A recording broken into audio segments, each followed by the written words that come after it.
Good evening. The June 1st, 2026 City Council Work Session is hereby called to order.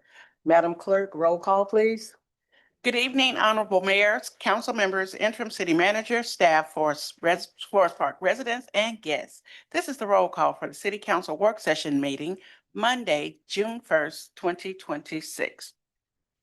Mayor Ellison, Here. Councilmember James, Present. Councilmember Gunn, Here. Councilmember Gutierrez, Councilmember Akins Wells. Here. Councilmember Mears. Here. Mayor Ellison, you have a quorum.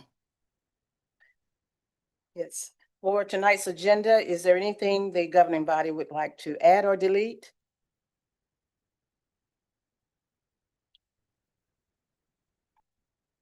If not, is there a motion to accept the agenda as presented? So move. Second. All in favor? Motion's carry. We'll move on to new business. Council consideration to approve a mental health awareness policy.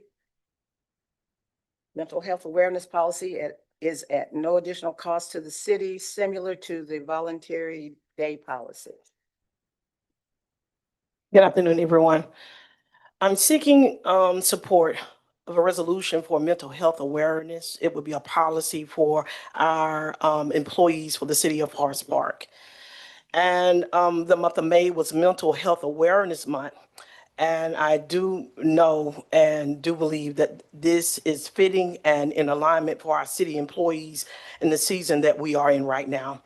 This policy reflects a forward-thinking approach to workforce management by recognizing that mental health is essential to employees' performance and service delivery. By investing in employees' well-being, the city strengthens its ability to effectively serve the community while fostering a supportive and sustainable workplace environment. Now, the policy does not create extra compensation. It creates an additional category of paid leave time, similar to vacation or personal leave, intended to support employee wellness and organizational effectiveness. However, it is important to note that the policy is structured with operational safeguards to help mitigate excessive costs, including advance approval requirements, restricting usage adjacent to holidays or other leave types, limiting use to standalone days, use it or lose it provisions that prevent accrual or payout liabilities. And I'm asking my fellow council persons to let's move effective and put this in place as a resolution for our city employees. Thank you.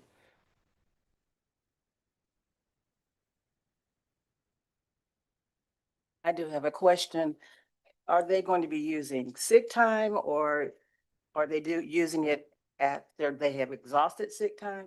Or is this something? This will be an additional 3 days that will be added to it that is outside of sick time. So these are 3 days, and within in these 3 days, it's not going to bring about any additional financial burdens upon the city. Yes, ma'am. I got a question, Councilwoman. Have you, I guess, spoke with HR about the initiative and just?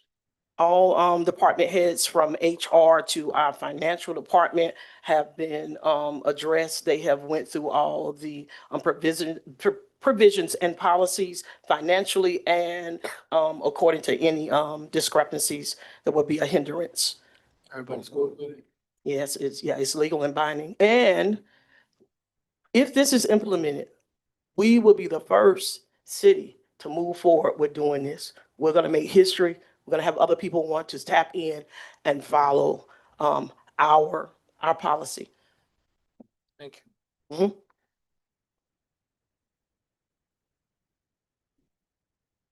I'd just like to see what how it's going to be administered. That would be my question.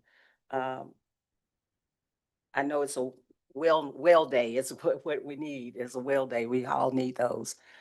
But I just think they should be able to use their sick days for that type of thing. Along with sick days, Mayor, sick days, not only is just, it could be, a mental aspects and through HIPAA, that's something our employees are not, they don't have to allow us to know those factors of what sick is. But sick days move in different categories from your physical, aspects of breaking a toe.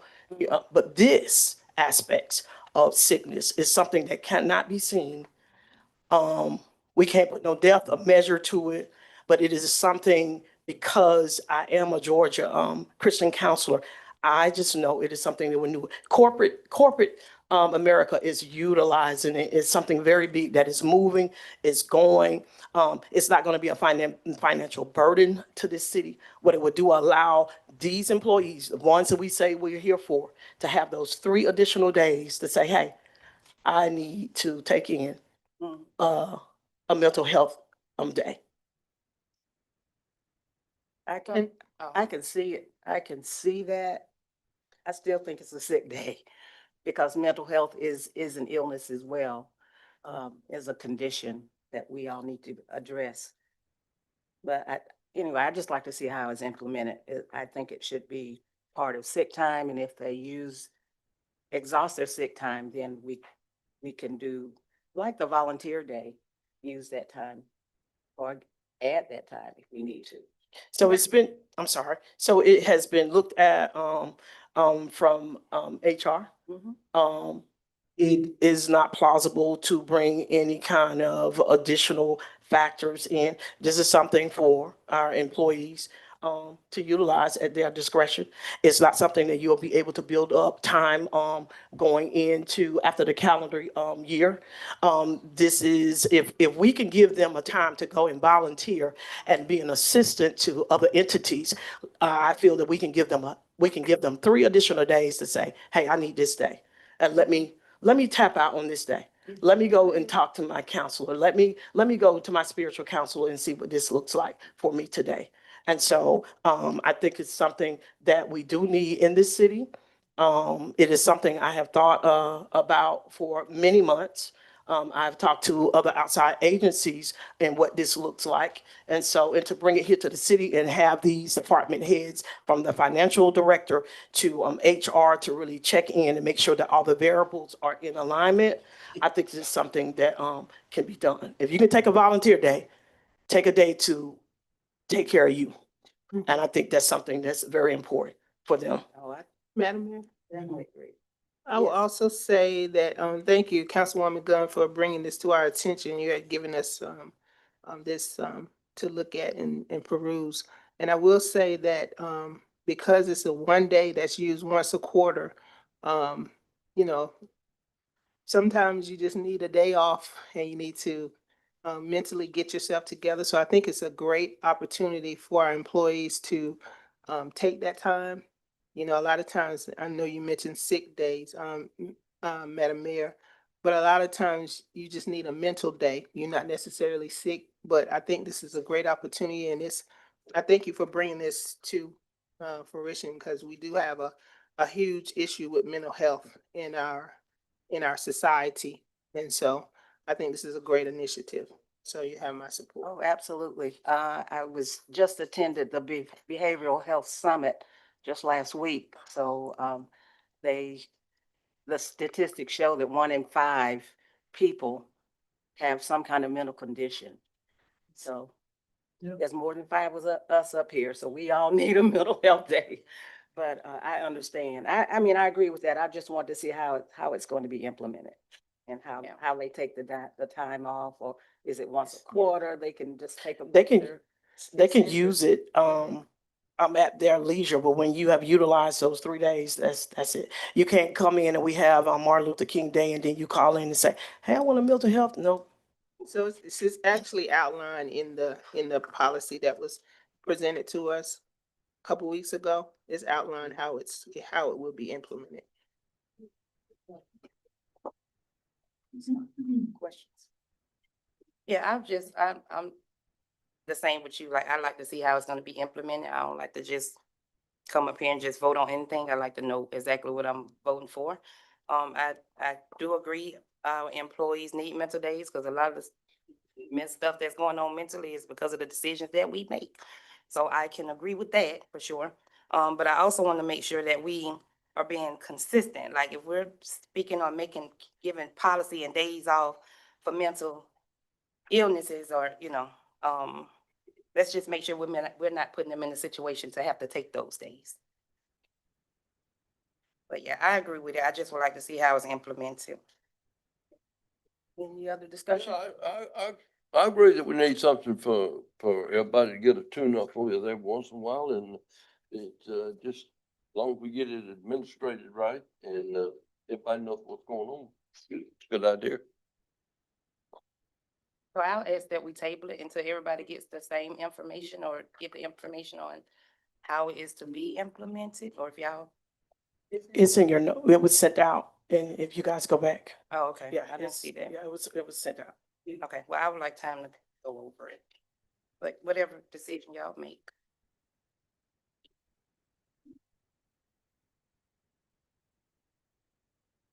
Hey.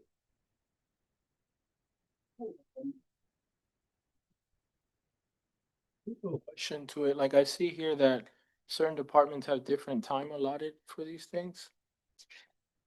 What, is that because of the Turn us to the page. benefit allocation? Page 41?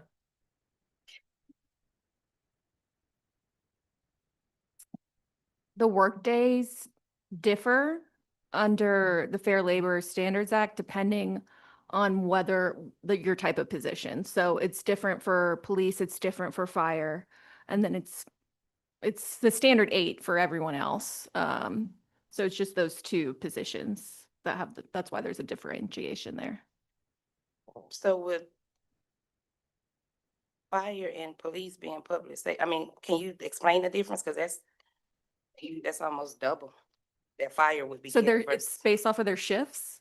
And I'm sure HR could explain better than I can when it's for their shifts, but for police, I believe it's around 12 hours. And then fire, it's 24.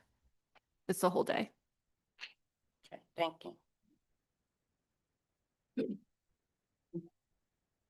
I still don't understand, I'm sorry. It says 72 hours for fire, 37 for police, and 24 hours for general employees. So 3 days is 24 hours, that's for everybody, and then others get like almost 2 weeks. So it's essentially would be as if they're 3 shifts. So it's covering 3 shifts rather than So it's not an individual employee, it's 3 shifts of people. 3 shifts. So for a regular employee, 8 hours is their quote unquote shift. And so that's why that's 24 hours, because that's 3 days. For police, then that's why it's 37, because it's 3 shifts for them. And then fire, it's 72 for their 3 shifts. Gotcha.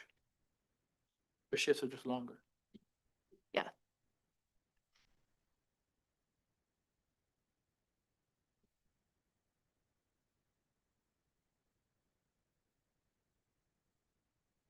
Okay. Any other questions, discussions? I guess lastly, I would just like to make sure that we're promoting this, making sure all our employees know, because when I just ask about the volunteer stuff, like not a lot of employees knew. Every time I have spoken to an employee about a volunteer opportunity, they didn't know about it. So I guess if we can just make sure that they know that they have these benefits.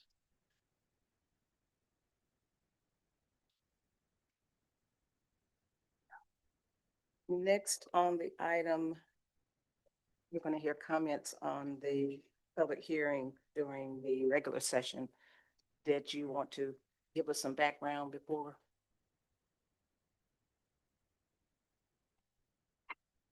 Afternoon, Mayor and Council and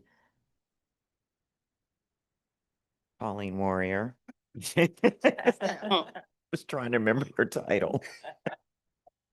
I'm Rochelle Dennis. I'm here to talk to you very briefly about the proposed Urban Redevelopment Agency. Thank you. The Urban Redevelopment Agency boundary expansion. So I'm before you this afternoon to talk about the Urban Redevelopment Agency boundary expansion and asking that the governing body review and approve the request of the proposed expansion of the boundaries. Approval of the expanded URA boundaries will provide the city and the URA agency with a framework to address blighted and underutilized properties, pursue catalytic redevelopment opportunities, support corridor revitalization along Forest Parkway and Jonesboro Road, and advance future economic development and redevelopment initiatives within the city of Forest Park. A little background in history. To promote revitalization and sustainable economic growth, the City of Forest Park's Urban Redevelopment Agency engaged TSW to prepare a strategic plan for the city's urban redevelopment area, specifically our boundaries. The planning process began with an evaluation of the existing URA boundaries and included recommendations for expansion informed by development pattern analysis and URA staff input, specifically the Office of Economic Development. Within the expanded study area, 4 potential sites were identified as candidates for future redevelopment. Following a comprehensive review, the URA and TSW collaboratively selected one site for detailed concept planning to establish a clear and actionable vision for catalytic redevelopment.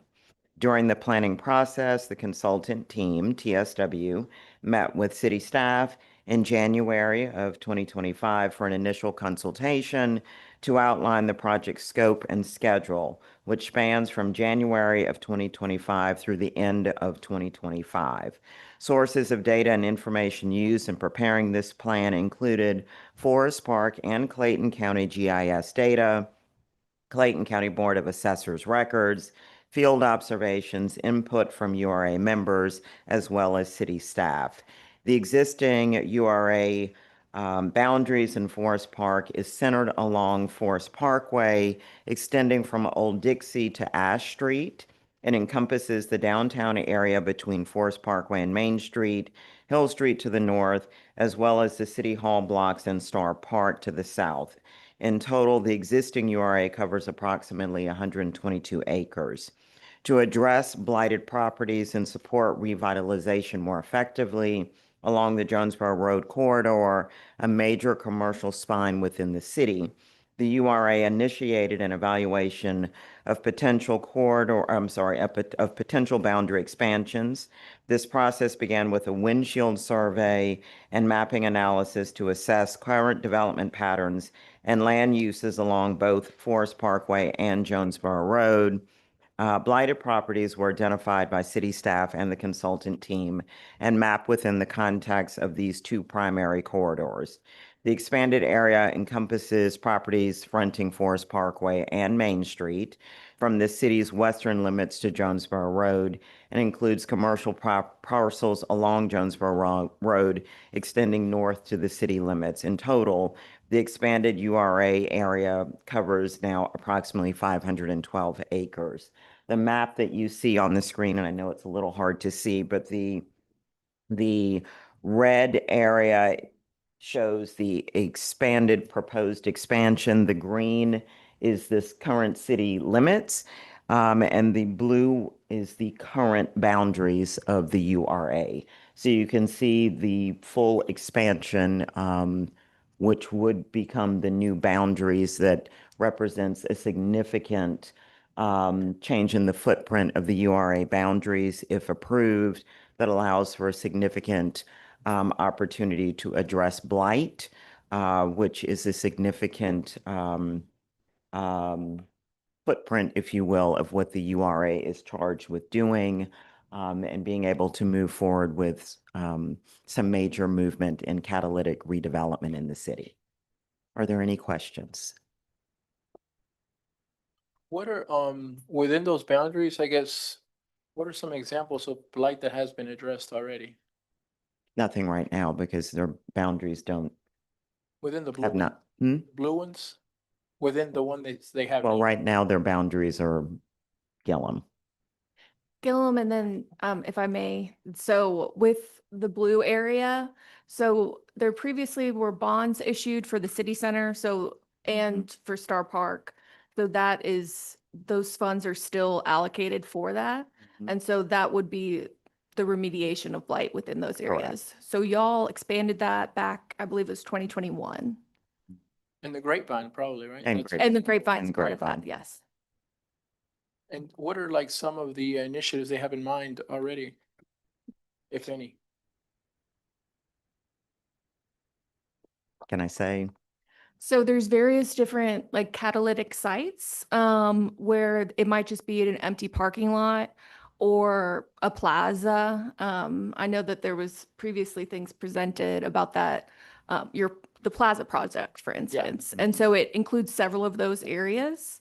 So I know they're targeting a certain area, but it will enable them to be able to spend their funds throughout that red expansion. Correct.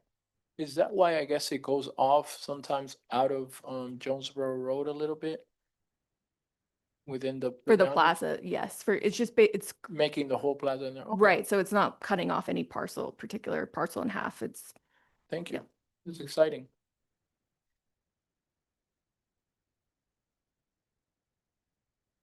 Any other questions? Any other questions? Thank you very much. Thank you.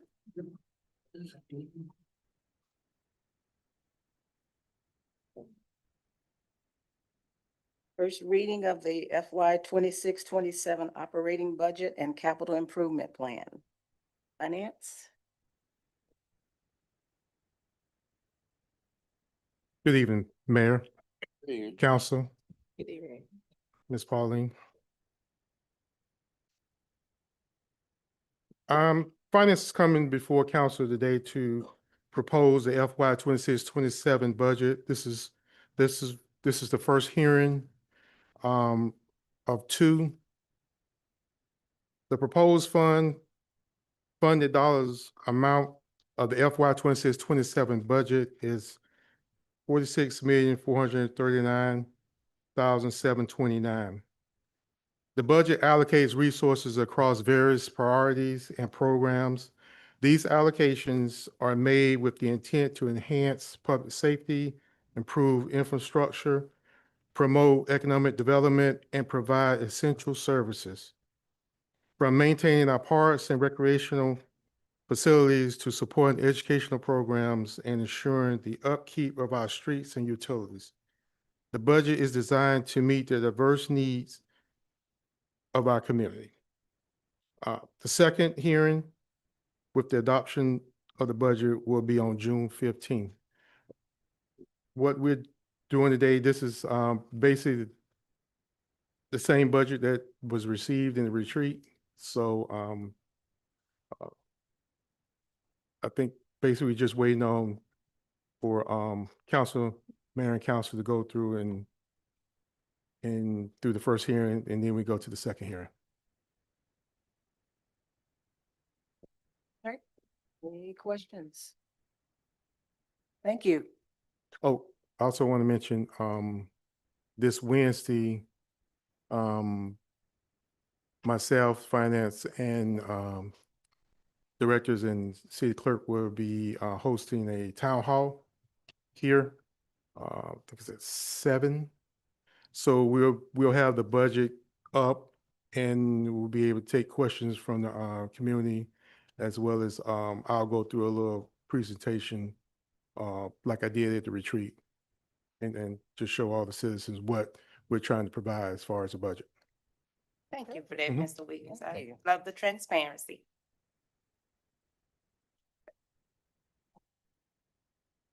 Thank you.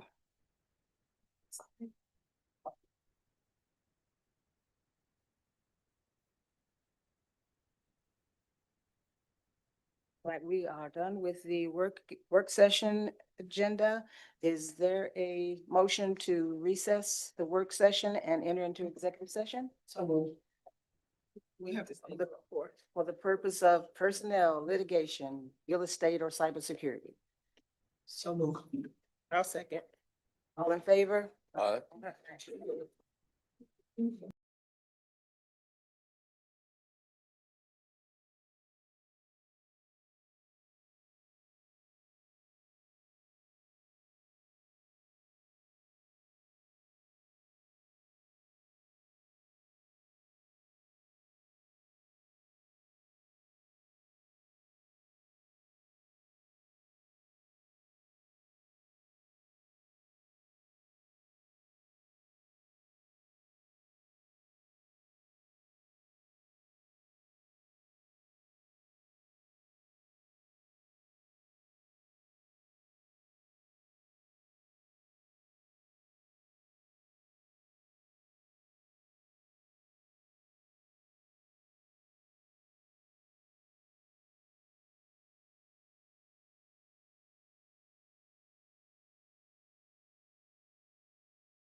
Okay. Is there a motion to exit the executive session and return to the work session? So moved. I'll second. All in favor? Aye. The work session meeting is now adjourned.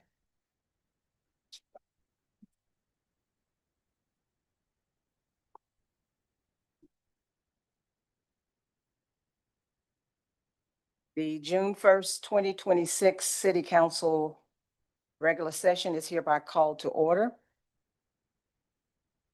Tonight's invocation will be delivered by Elder Justin Cook, followed by the Pledge of Allegiance. Please stand if you're able.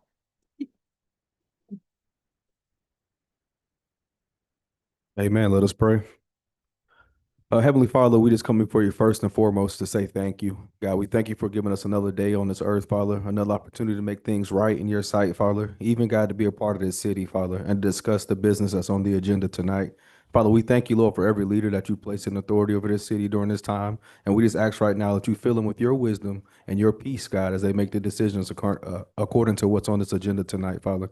We just ask right now for forgiveness, God. We repent of any sins, God, that we've done, Father. Lord, we want this city to be blessed and prosperous, Father God, just as you promised us in your word, Father. So help us to be obedient to every unction.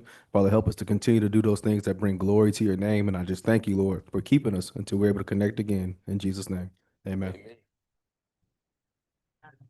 Allegiance to the flag of the United States of America and to the republic for which it stands, one nation, under God, indivisible, with liberty and justice for all.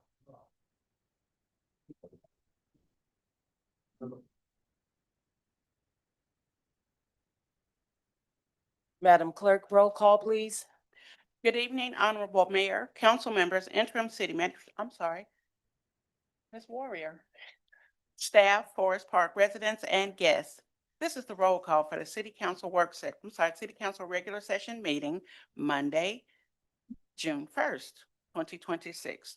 Mayor Ellison, Here. Councilmember James, Councilmember Gunn, Here. Councilmember Gutierrez, Present. Councilmember Akins Wells. Here. Councilmember Mears. Here. Mayor Ellison, you have a quorum. Okay, thank you. First item is adoption of the agenda with any additions, deletions. For tonight's agenda, is there anything the governing body wishes to add or delete?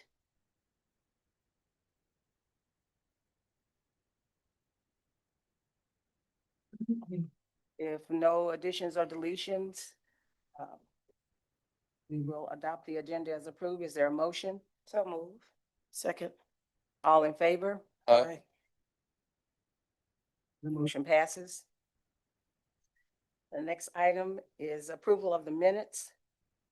Any recommendations for changes to the minutes for the approval of the budget retreat minutes, May 15, approval of the council work session meeting minutes, May 18, and the regular session meeting minutes, May 18. I would like for us to address changes to the budget retreat minutes. Page 7. There needs to be a correction. 1, 2, 3, 4. Fourth, second paragraph. Clerks, please make notation of that and read over that, please. Also on Sorry, I didn't hear you, Council. page 7, Yes? please go back over and look at correction in spelling, please. Oh, Okay. Thank you. Also turn to page 14.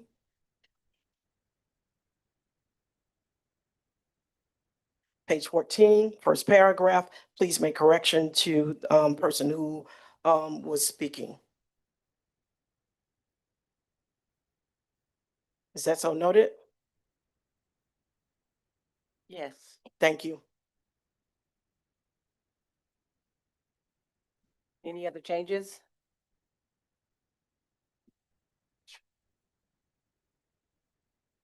Is there a motion to approve the recommended changes to the budget retreat minute for May 15? So move. Second. I'll second. Okay, all in favor? Aye. The budgetary treat minutes will be corrected and changed as requested. The approval of the work session and the regular session meeting are there any changes? If not, is there a motion to approve those? I make a motion, we approve both sets of minutes, work session and regular. Is there a second? Yes, sir. All in favor? Right. The motion passes.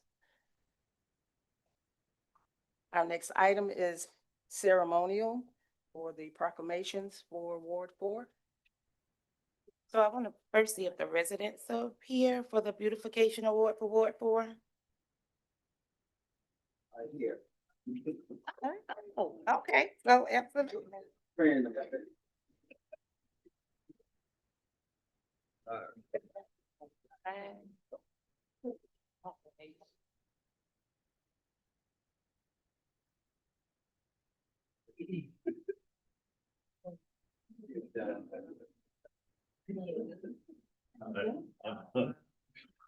Beautiful.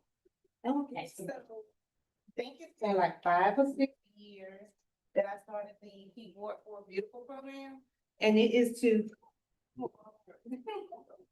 and it is to get Ward 4 to keep their yards up and motivate their neighbors to do the same. And so I try to give there's the picture of the home. That picture doesn't do it justice, but the beautiful, beautiful yard. So you all keep this sign in your yards for a quarter. And this is a gift card for Home Depot to keep the beautiful yard going. And also this beautiful picture of the beautiful home. So on behalf of Ward 4.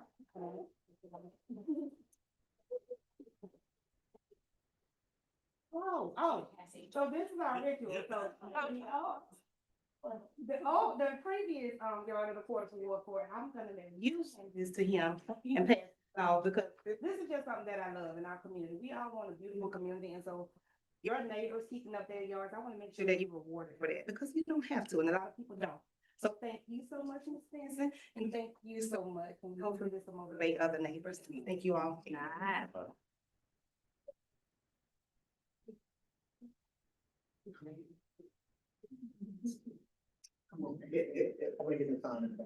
Oh, okay. He wanted a professional picture. Oh. Then he's got me in it.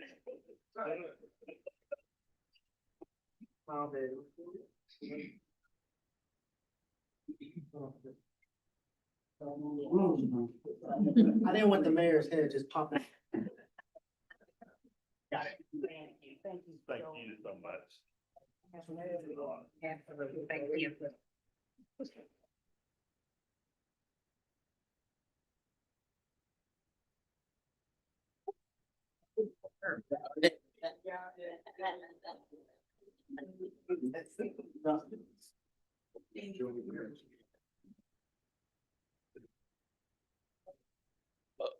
That's a good award, but I know this gentleman. You do. We may have to research.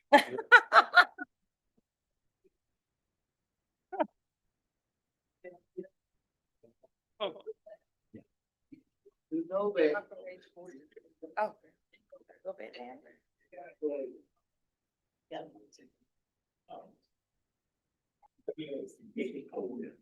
We've been doing that long. We've been doing that long.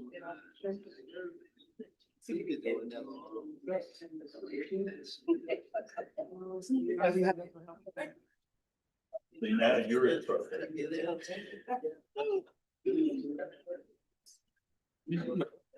Let's see the valley. Speak to it. Okay.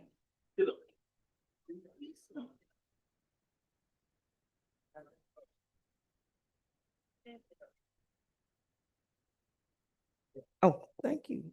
Look at you. This is the proclamation, and we are introducing this for here in the city for mental health. And it reads, whereas the area that someone lives in plays a significant role in their overall health and well-being. Surroundings can impact if, how, and when a person's needs are met, which in turn affects mental health and Whereas having safe, stable, and healthy home conditions set the foundation for achieving and maintaining good mental health. And whereas with early and effective intervention, those individuals with mental health conditions can recover and lead full, productive lives. And whereas each business, school, government agency, healthcare provider, organization, and citizens shares the burden of mental health problems and has a responsibility to promote mental wellness and support prevention efforts.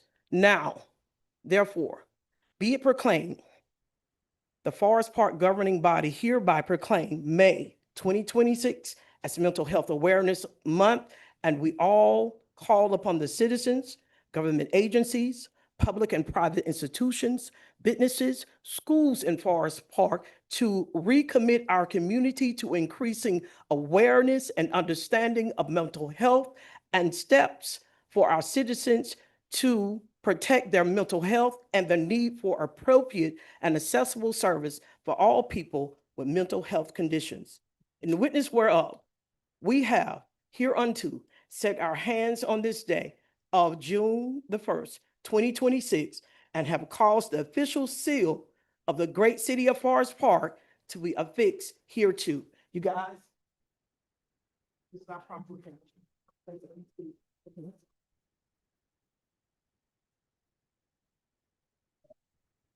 Here you go.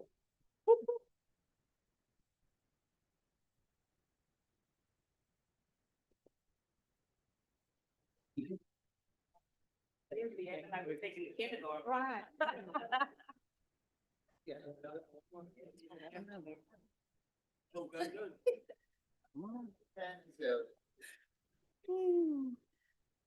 On June 19, 1865, about 2 months after the Confederate General Robert E. Lee surrendered at Appomattox, Virginia, Gordon Granger, a Union general, arrived in Galveston, Texas, to inform enslaved African Americans of their freedom and that the Civil War had ended. General Granger's announcement put into effect the Emancipation Proclamation issued on January 1st, 1863, by President Abraham Lincoln, declaring the slaves in Confederate territory free, paving the way for the passing of the 13th Amendment, which formally abolished slavery in the United States of America.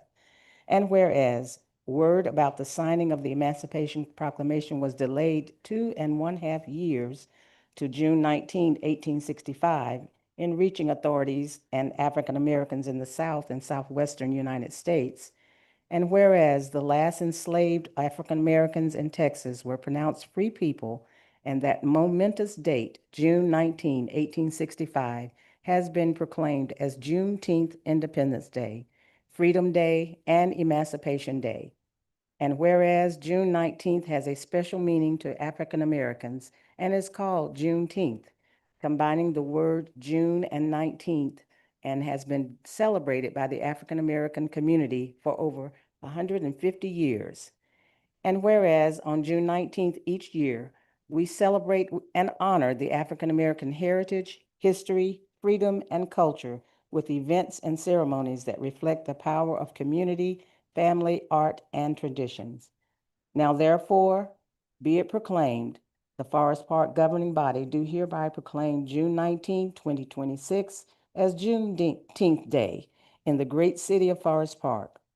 We call upon everyone to observe Juneteenth as an important milestone in our long march towards equality, a reminder of the great contributions African Americans have made of free citizens of our nation, as well as the injustices they suffered as slaves, and the courage of our forebears of all races and creeds who gave their lives to fight the fight against slavery. In witness whereof, I have hereunto set our hand on this first day of June 2026 and have caused the official seal of the great city of Forest Park to be affixed hereto.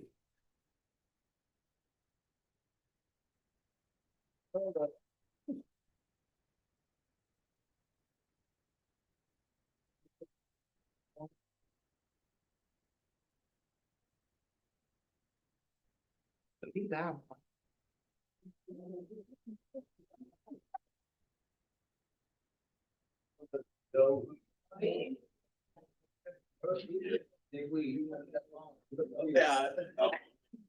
Okay. No, much as no.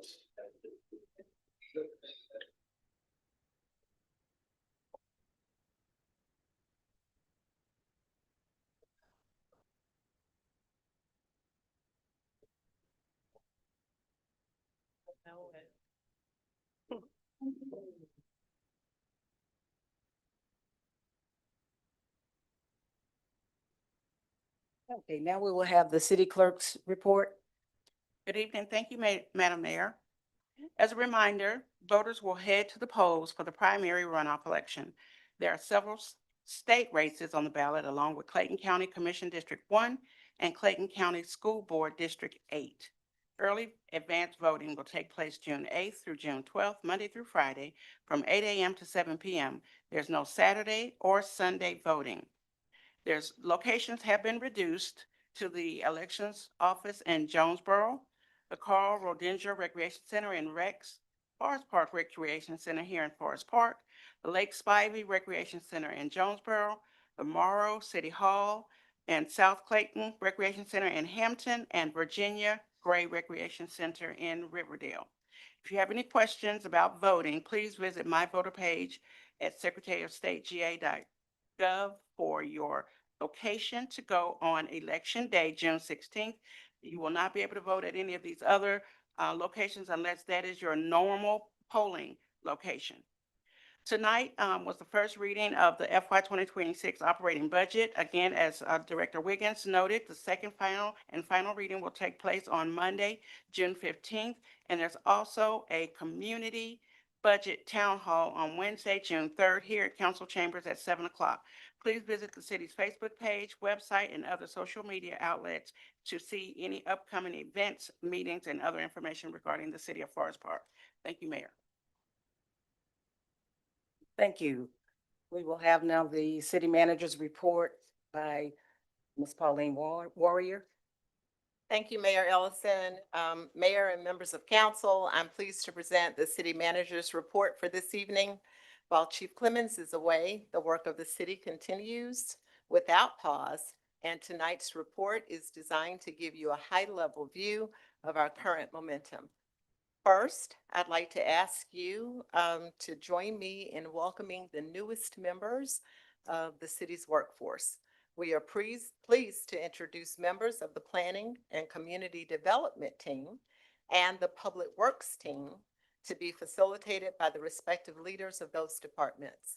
Ms. Savan Irons-Kumasa and Mr. Alton Matthews, please provide us with the honors of introducing your newest employees.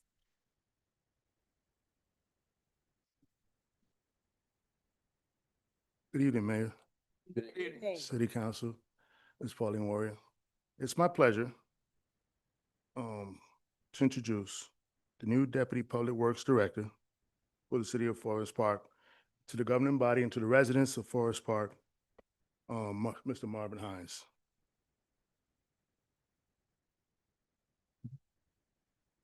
He brings us to the city an extensive background in maintenance management, water, sewer, stormwater, heavy equipment operator, and construction management to assist the City of Forest Park Public Works with City of Forest Park Public Works duties. These capacities have been filled in the following areas: City of Atlanta, North Fulton, City of South Fulton, City of Fairburn, and now the City of Forest Park. Please welcome the new Deputy Director, Mr. Hines.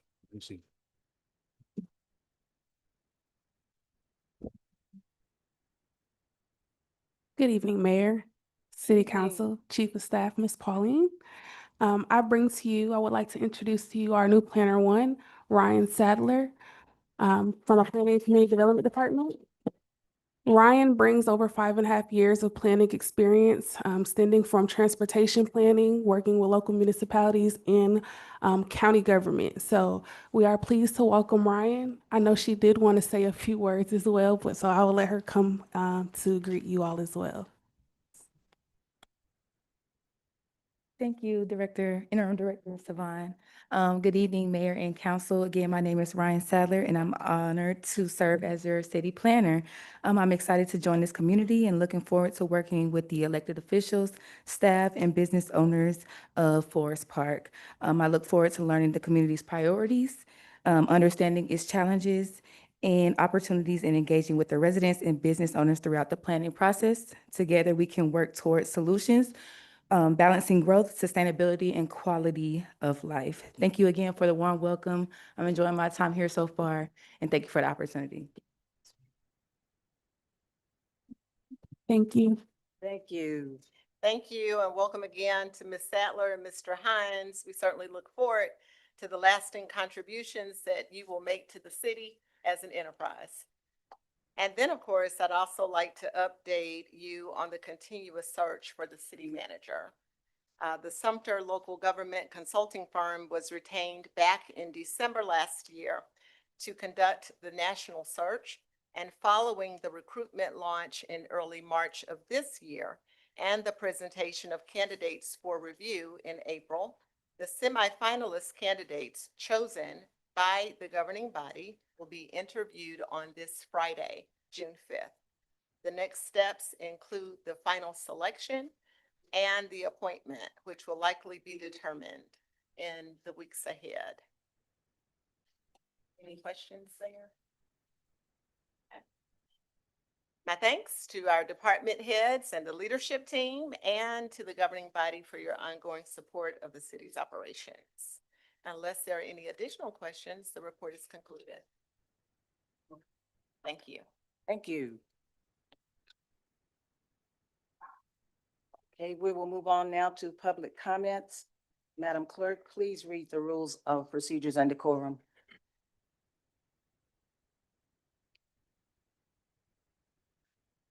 Section 2.17, Rules of Procedure and Decorum. Comments will be limited to a total of 3 minutes per speaker. 21 minutes are allotted in total. Members of the public are not allowed to participate in any debate or discussion conducted by the governing body members. All public comments must be limited to matters on the agenda or over which the governing body has jurisdiction. Matters outside of the jurisdiction of the governing body include, but are not limited to, personnel matters such as disciplinary proceedings, grievances, evaluations, or pending appeals. Personnel matters are administrative in nature and shall be addressed via the city's established administrative policies and procedures. Each speaker must maintain a decorous demeanor and refrain from personal attacks upon members of the governing body or employees, no shouting and using obscene language. All questions and comments shall be directed to the presiding officer. Members of the governing body may respond to the comments during their closing comments if they desire. Thank you, Madam Mayor. Thank you. The first public comment will be from Christopher Kerr.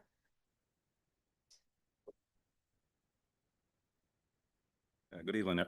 Good evening. Well, good evening, everybody. My name is Christopher Kerr. Usually at this time, I'm at home watching on YouTube, but I decided to come in and Zeta, like Daddy said, you when you have a problem, just come up and speak and don't be afraid to speak your mind. All right, so I'm gonna be I have three minutes. Okay. So what happened to Chief Chris is either here or there for me. I'm not here to comment too much about that, but what I will say is that what he's accused of is minor compared to some of the stuff that people do in the city and continue to do in the city and get away with it. Right? If you're going to hold him to a certain standard and say that this is the bar, and if you don't meet this bar, you don't belong in the house of Forest Park. You need to apply that standard to every department in the city as well. There are people working in the city that really don't meet that bar. They violate the rules all the time, and like I said, they get away with it. And we as citizens, we come up here and complain, and nothing gets done. So you should always remember you should apply the same standard. Just like how the city can spend city resources and investigate Chief Chris, spend the resources and investigate our concerns as well. You fix fix the open records request. You know, this is a constant complaint from people. I've been watching, like I said, at home. Open records request is a constant problem. People need information to defend themselves, and they can't get their hands on the information. And I was watching at home, and that was also a problem for Chief Chris as well. He wanted some information, and he couldn't get his hands on it. So that has gone on long enough. So if you're going to apply this is the bar, and we operate at this level. Fix open records requests. Fix code enforcement. There's selective code enforcement that happens in Forest Park. They'll come to your house and say your house needs to look like this, but there are city properties that aren't maintained at the same standard. And 15 seconds. And overall, my comment is keep the same energy that you have for Chris in with his investigation with your own departments. Thank you.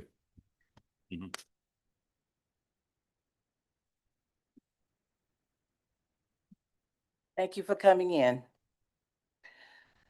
Dr. Lawanda Falami.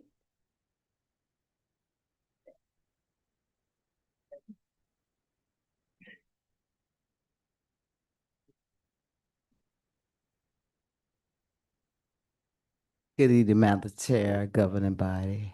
Good evening. I am very impressed with what I'm seeing in here today. The unity that shifts this atmosphere.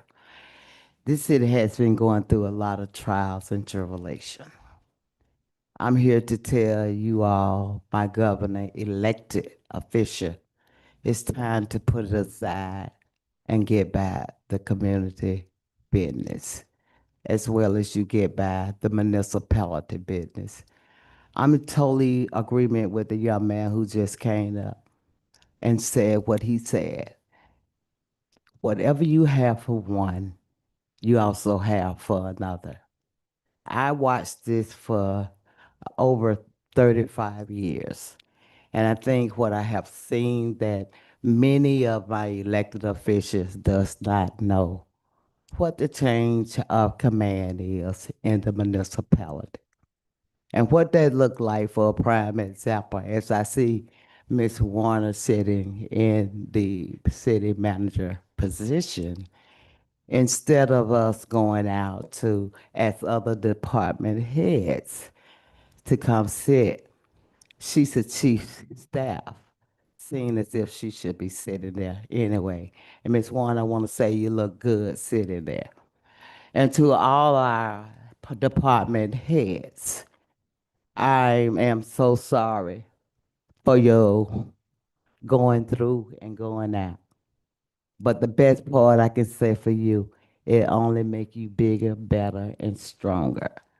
Because I know that myself and many other concerned citizens, we appreciate you all.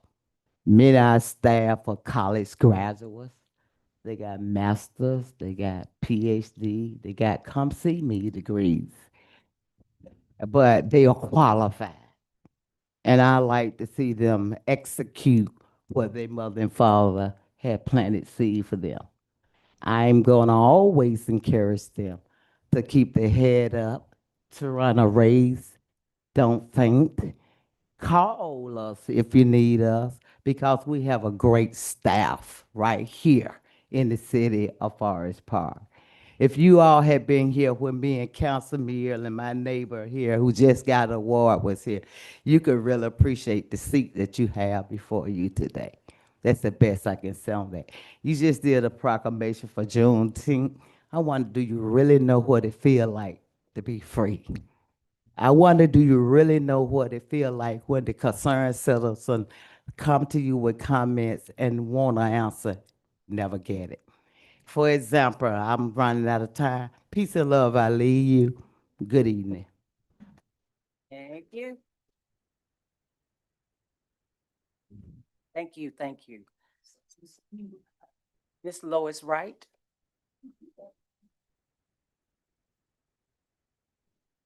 Y'all gotta clap for her. That's award for president.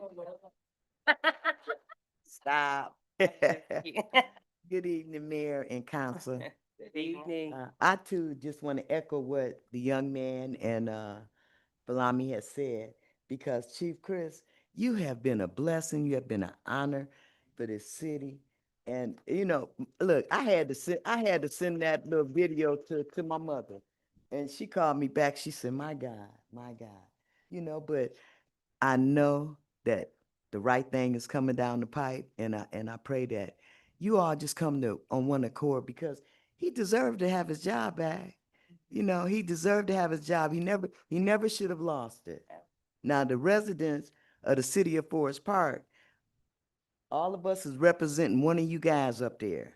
And y'all keep in mind, when it's election time, Miss Wright be out there, Miss Balami be out there, and we will be speaking against you come next elections, because you guys have not done the city of Forest Park right. And you ain't been there but no time. And those of you that been there sometime, you got to think about what you're doing. You got to know that it's not right. Y'all got to know that, do the right thing, and let's come back and bring the city back together. It's so divided.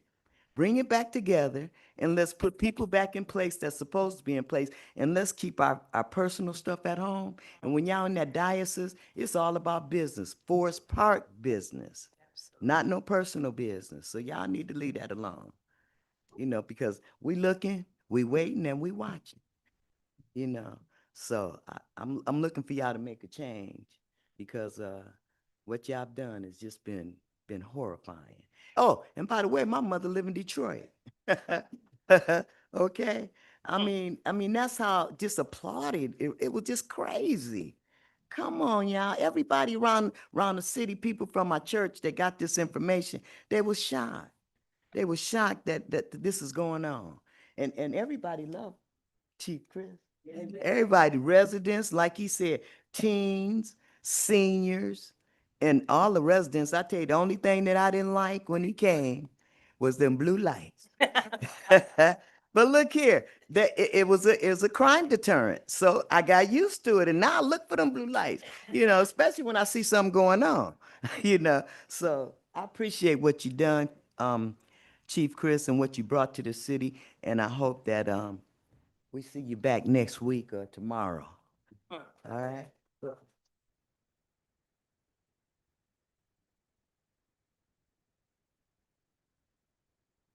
Hey, thank you, Mr. Dwayne Thomas. Good evening, Mayor, Council, City Manager in our absence, and the Chief of Staff. I stand before you tonight, first to say thank you to Mayor Gwen Ellison for having the courage to stand on what she believed was right, and for exercising her authority to the veto determination of Chief Brandon Chris. Now, whether someone agrees with her decision or not, leadership requires courage. It requires the willingness to stand on principle when it may not be popular. And for that, I thank you, Mayor. I also stand here tonight asking this council, again with the title honorable, I ask this council to restore Chief Chris to his position. This issue have become more about one person. It's now about fairness, consistency, transparency, public trust, and the citizens of Forest Park deserve to know that decisions that are affecting the leadership of our city are being handled fair and consistently. Many residents have watched this process. If you go on social media, you see all the comments they got to say. They watched it unfold. They watched the concerns and efforts that were made to prevent the mayor's veto from having its intended effect. Those concerns should not be ignored. The people deserve answers, and they deserve accountability from each and every last one of you. History has shown that the mayoral authority has been exercised in similar situations before. If that authority was recognized then, the public deserves a clear explanation as to why it should not be recognized now. Today, this matter involves Chief Chris. Tomorrow, it's going to involve somebody else. Every department head should be scared of this council that wants to do what they want to do. The lesson for all of us and in all is that every employee deserves fairness, due process, and the confidence that decisions are being made based off facts, principles, rather than pressure and politics. And I'm gonna leave you with this scripture found in Galatians, the 6th chapter, says, everyone acts so holier than thou. It says, be not deceived, God is not mocked. For whatever a man soweth, that's what he shall also reap. When it says be not deceived, that means don't be led astray by somebody else because they have another opinion or because they don't like somebody. Don't be led astray by that. And it says God is not mocked. That means God's word is going to stand. He see you behind your closed doors. He see your secret conversations. He see you reaching over and texting the other council member across the room. He sees it all. So whenever the Bible says be not deceived, God's word stands better than anybody else can. Thank you for your time.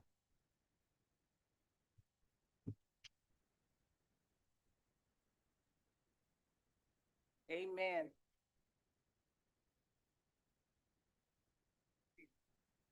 We just had a little sermon that. Thank you, Reverend.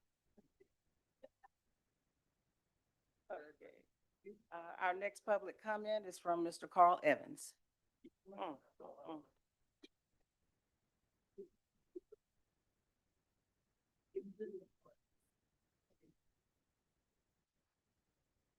I tell them every Sunday when I had to follow people singing, it's hard to follow my brother. But I'm in complete agreement with them.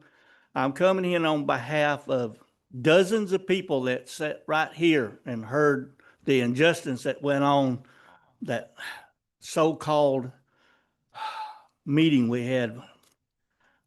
Every one of them came with a totally different agreement than what some people up here came up with. And I've had many people come to my house and ask me, and without fail, they have ordered the immediate termination of Chief Clemens and any other hired person that's been involved in this injustice, and the immediate resignation of the council members that voted for this and wasted taxpayers' money and embarrassed this city yet again. And we have wasted way too much money in this city on wrongful terminations and discrimination suits and everything else around here. And we're wasting too much money on proclamations for schools and all this stuff when the city don't have one single school in it. People are tired of wasting time and money for things like that. And if the elected officials don't want to do the right thing and resign, the people will file charges with the state and seek to have them removed from office. It only takes 30% of the votes. So y'all need to straighten up and fly right. And Mayor, again, thank you for doing the right thing. I love you. Wow.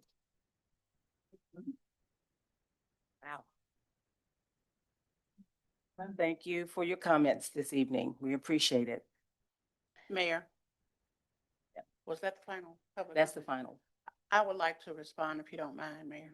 Absolutely. So I want everyone to know, the clerk's office is the conduit for open records requests. We receive the request, we put out the request to the department that is responsible for providing the information. When we receive that information, we return that information to the requester. We cannot give you what we do not have. So I have to defend my staff because we work hard in the clerk's office and we try our best to give you what you ask for. But we are the conduit. So I don't want that to come negative to my team because that's not what we do. We're not withholding anything. If we have it, we release it. And some of you will know, well, we will give it to you one behind the other, if that's how we receive it. But I just want you all to know that we are the conduit for the information. Thank you, Mayor. Thank you. I think we needed that explanation.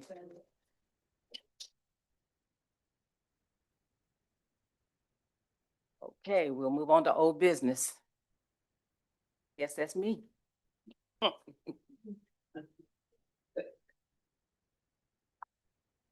Veto pursuant to section 2.32B of the charter and apply said authority to the resolution approving a policy governing security details from the City of Forest Park's Police Department for elected officials.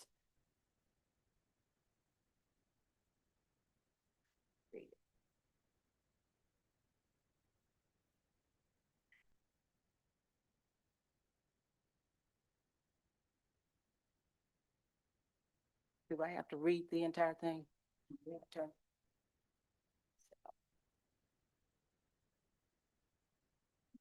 I'll just do an excerpt if that's okay. I vetoed after careful consideration, I hereby exercise my veto authority pursuant to section 2.32B of the charter and apply said authority to the resolution approving a policy governing security details from the City of Forest Park Police Department for elected officials. The resolution was presented before council in the May 5th, 2026 regular meeting of the City Council of Forest Park and failed to pass. The same resolution was reintroduced in the May 18, 2026 regular meeting of the City Council, and it passed with 3 affirmative votes. As elected officials, we are exposed to ongoing safety concerns and potential threats associated with being in the public role. When an elected official receives a credible threat and it has been determined by law enforcement during the investigation that a 24-hour security detail is necessary, that is what should occur. I must also note that the security detail is staffed by an on-duty officer, not an additional officer hired specifically for this purpose. The length of the security detail should not be determined by the City Council, who are inexperienced in law enforcement and/or police investigations. Additionally, while an incident is still an active investigation, the City Council does not have access to all of the details regarding a case, which means they do not have enough information to override the decision of law enforcement. Shifting this responsibility to the City Council could create a harmful situation and expose both the council and the city to significant liability. And requiring this matter to return to council in 30 days and potentially every 30 days thereafter is an inefficient use of time. I do not agree with any ruling of the City Council that has even a remote possibility of causing harm to anyone. I do agree that a policy should be established, but unless the investigator has closed the investigation and concluded there is no imminent threat to the elected official, the City Council is not qualified to determine when conditions are safe and should have no authority to remove the security detail.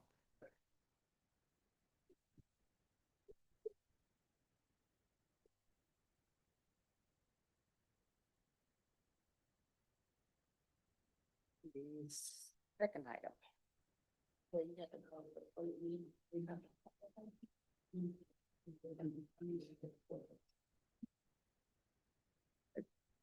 Point of order. That's why I was asking, does she have to call for a vote? She doesn't unless someone's trying to override it and it sounds like there's no motion.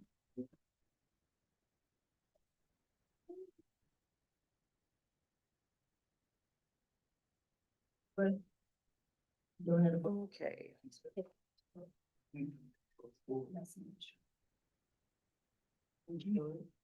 That's the next item. Oh, here we go. She will be.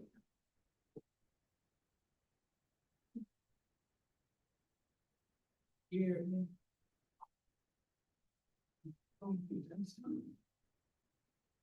The next item is veto pursuant to section 2.32B of the charter and apply said authority to appeal the termination of Police Chief Brandon Criss.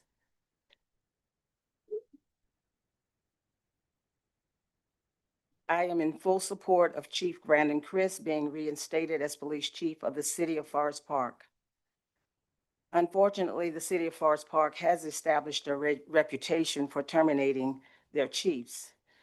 A councilperson or residents' unsubstantiated comments have been the downfall on other occasions when this has occurred. The primary issue at hand regarding Chief Chris appears to be related to administrative reporting, not misconduct that undermines public trust or the chief's ability to lead. There is no indication of intentional wrongdoing. Additionally, this behavior was allowed by a previous administration, 2024 to 2025, where no action was taken. Singling out Chief Chris for termination raises serious concerns of selective enforcement and arbitrary decision-making. Such inconsistency has exposed the city to legal and reputational risk. Equally troubling is the apparent lack of progressive discipline, such as clarification of policy, counseling, or formal warning before escalation to termination.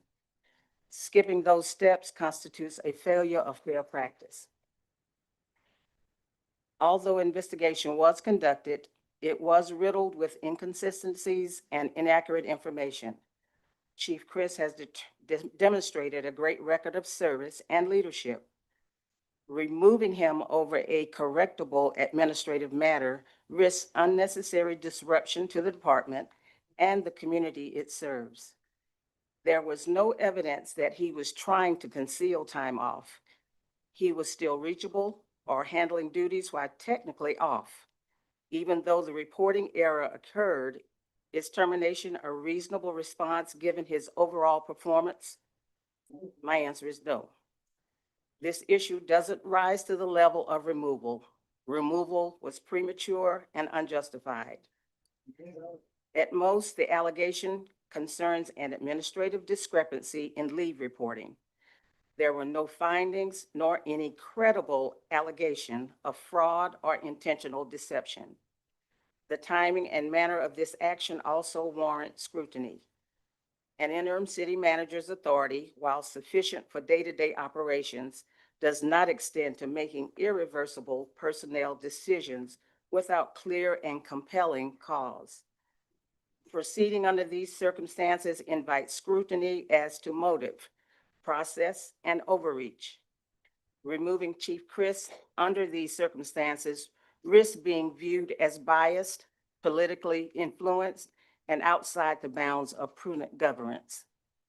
Other allegations of misconduct were not proven, only vague innuendos, such as while there is no insufficient evidence, and quote, the investigation did not identify sufficient evidence, and quote, while not independently determinative of misconduct sufficient to support disciplinary action. Chief's record of service, leadership, and performance further underscores the disproportionality of the proposed action. Termination is the most severe employment sanction available. To impose it for a correctable administrative issue without clear evidence of intent, harm, or prior discipline is indefensible. Under Chief's leadership, there has been a significant reduction in crime, successful reforms integrating technology, and improved community relations. Many residents, community and faith-based leaders were already very disturbed about the administrative leave and wanted Chief Chris back. He has received overwhelming support from the community and employees. Terminating him has sent a ripple effect throughout the community who have come to love and respect Chief Chris. Based on the information provided to us, I saw no conclusive evidence to justify his termination, and any effort to terminate Chief Chris should be immediately withdrawn. Chief Chris maintains a contract with the City of Forest Park that has been duly affirmed by resolution. Therefore, I am respectfully exercising my veto authority pursuant to Section 2.32B of the Charter and applying said authority to veto the termination of Police Chief Brandon Chris.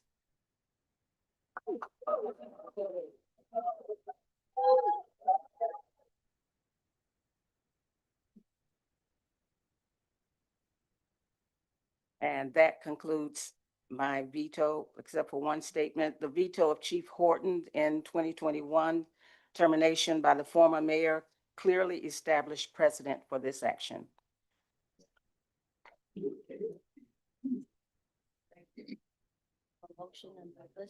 Is there any motions or discussions?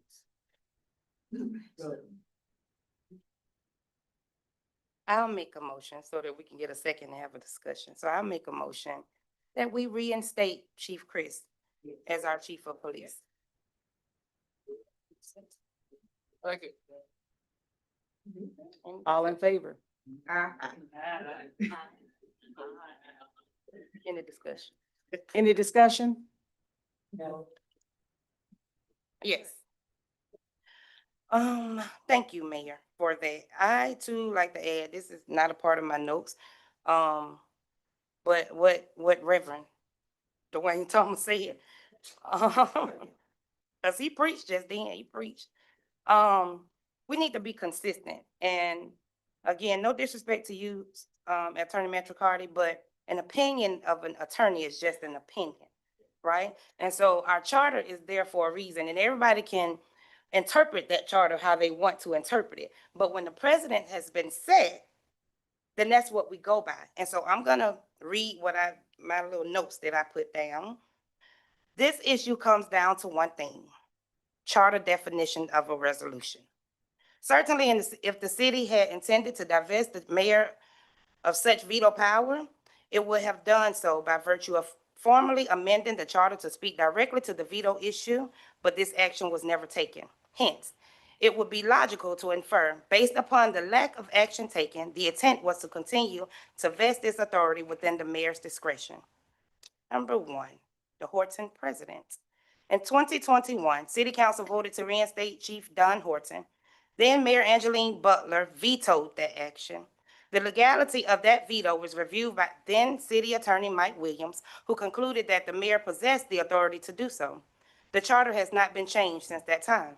If the mayor had veto authority then, the burden is on those challenging the current veto to explain why the same authority does not exist today.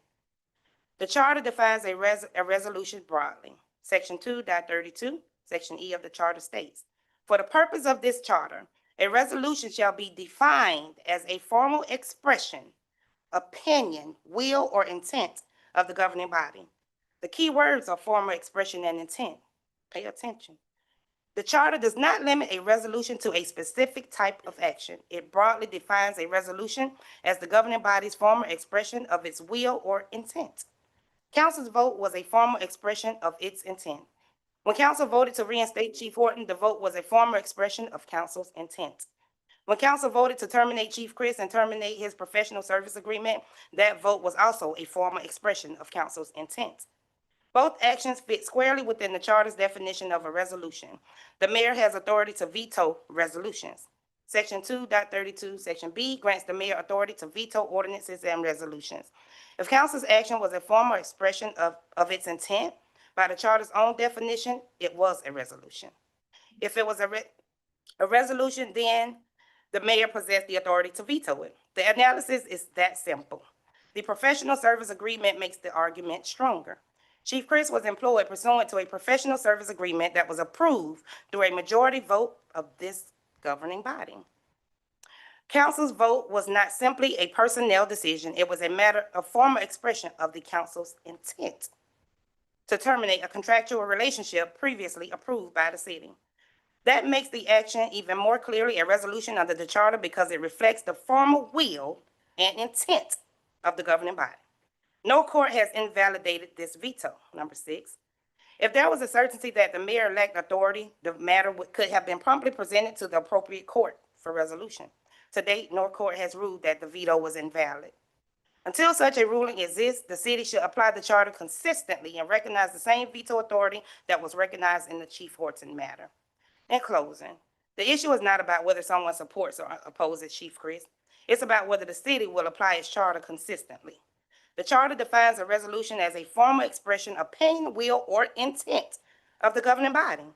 Council's vote was unquestionably a formal expression of its intent. Under the charter, that's a resolution. Under section 2.32, section B, resolutions are subject to the mayor's veto authority. That is exactly what occurred here. Thank you.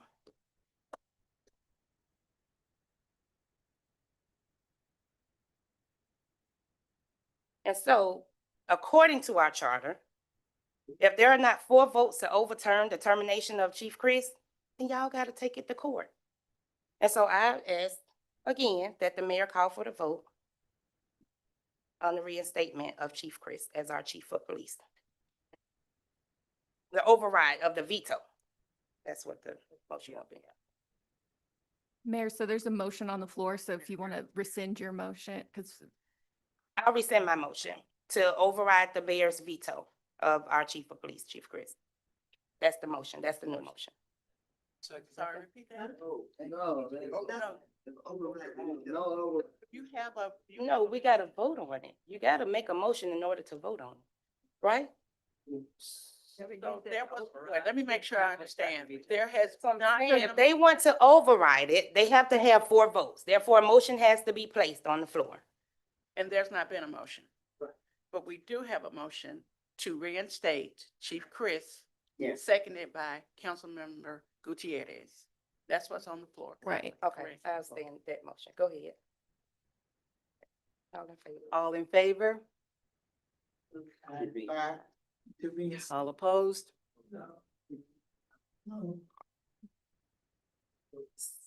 Did it sound like 4? Can we do a roll call, please? Roll call, please. To reinstate him, so. Oh, that's motion. Okay, yeah, my apologies. My apologies. The other one is the veto. Okay, and point of order, because I want to make sure this is done correctly, because people try to do everything just like we shouldn't even be here today. So I want to make sure, Attorney Metricardi, that because we're not voting on the override of the veto, is that something that need to be done? Because according to our charter, it states that we need 4 votes to overturn it, and that's what the veto was about. So I just want to understand and want the public to understand what So we're doing, so nobody can. 4 votes to overturn a proper veto. Y'all already know my legal opinion on it, and so I don't think I need to restate it. Well, I would like you to restate it so the public can know. So a resolution is a written instrument. The past legal precedent that was provided was improper. That was an improper action based off of the charter. I looked at the documents. The former mayor vetoed a resolution, and that resolution did not exist. Based off of the charter, a resolution is a written instrument that's signed. What part of the charter do you see? So powers and duties of the mayor talks about ordinances, contracts, resolutions, and other instruments required by law to be written. So, I mean, I think obviously you're correct. That's my legal opinion, and and anyone's free to, not accept what my Right, and it's not advice. even, when it comes down to a veto, it's not accepting. You don't get to decide whether you accept or not accept a veto. That's not the case. The veto was made, and in order to overturn a veto, you need 4 votes. So again, your opinion is just your opinion. So we need to go by what our charter states. When a veto is rendered, you need 4 votes to overturn it. And if those 4 votes are not there, then Chief Chris come back to work. And if not, if they want to take it further, then they take it to court. That's how that's done. So I'm Attorney Metricardi, when I say I'm so disappointed in you, because you are an attorney and you give legal advice, but I really feel like you played a major part in being in the middle of this. And I really want to ask you to step down as our city attorney, but of course it takes more than just me. And it's not just this. It's other things, and I think I sent you a message on some of those things where I don't like how you play the role of having 3 votes, because we know that it takes 3 votes to get rid of you and your firm.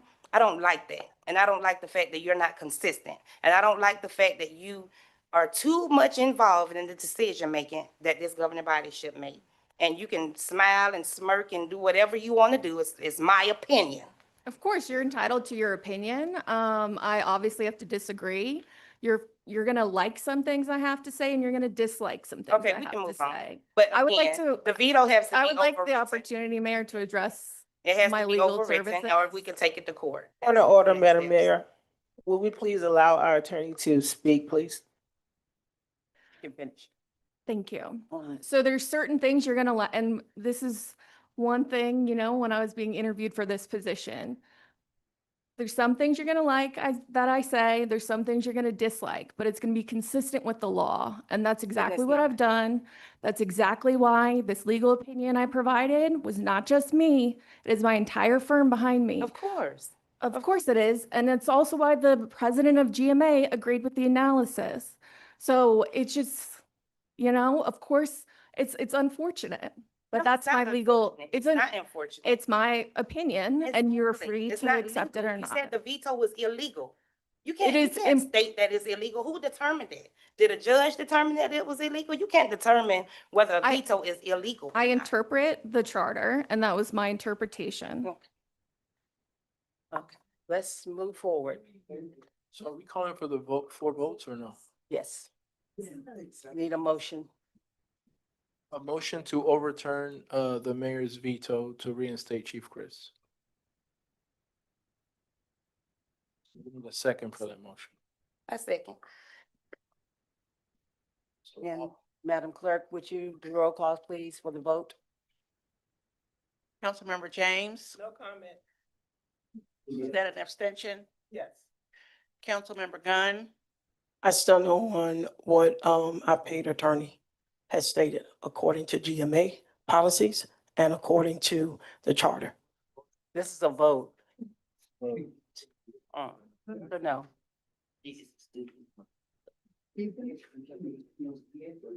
Tell her, Councilwoman Jane. I can speak for myself. I don't have a twin.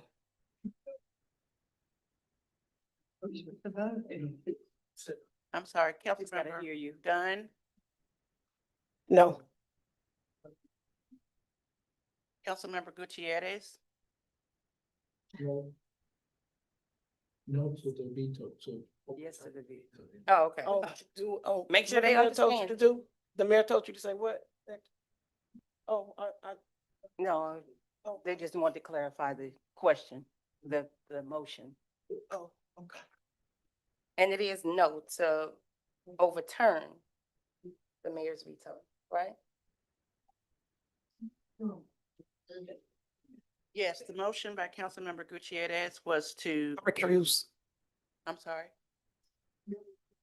I can come back and, no.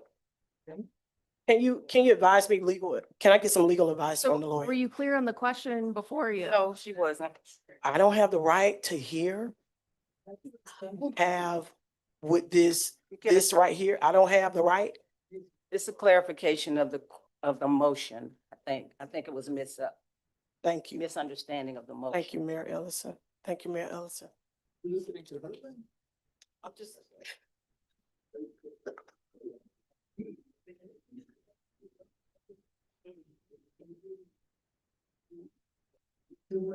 Come back to, go down. No, we go in order. If you don't know what you're voting on, then just say you don't understand. We go in their order. I love you too. Mayors. I'm not changing it, no comment. So you gotta vote though. You guys, is that an abstention You gotta say yes or no. or abstain? All right. All right, that's So, it. Next Councilmember item on Wells, the I'm agenda. sorry, I don't have your vote on record. He says no. I need your vote. Oh, no. What, rephrase the question? Don't nobody know what they voting on. The votes have been made. The votes have been made. So we're voting on overturning the mayor's veto. Yes, that's what we're voting on right now. So if 4 votes, then that would overturn the mayor's veto. So we have 1 abstention. The lawyer said, you said yes, She Councilwoman? didn't know. She didn't understand.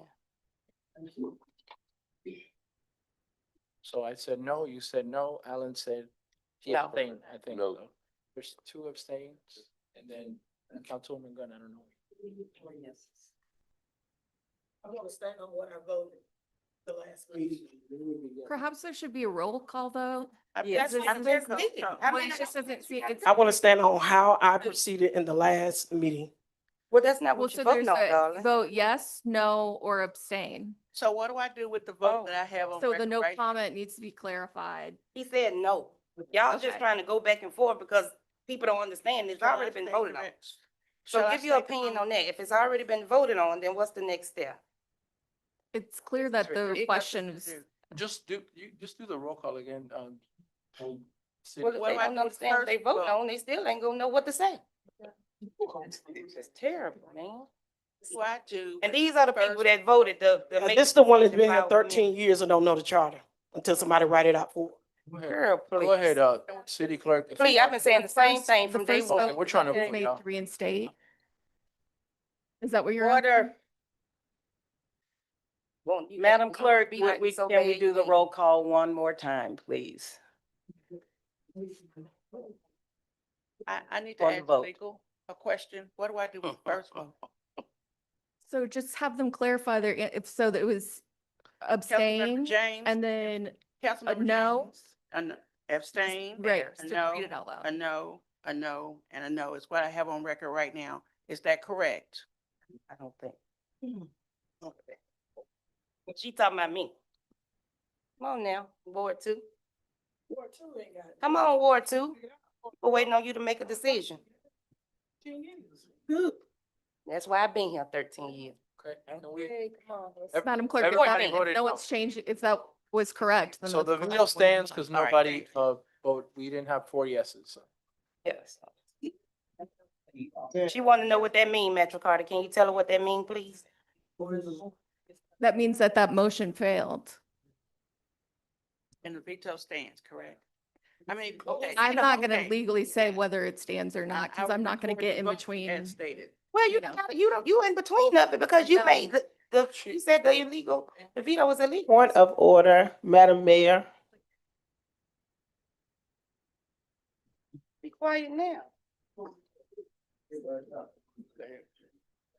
All right, Nick, what's the next item, Mayor? Next item. Madam Clerk, were you able to get that? I'll repeat the votes that were recorded. Councilmember James, abstention. Councilmember And- Gunn, no. Councilmember Gutierrez, no. Councilmember Akins Wells, no. Councilmember Mears, no. All right, next agenda. Motion failed.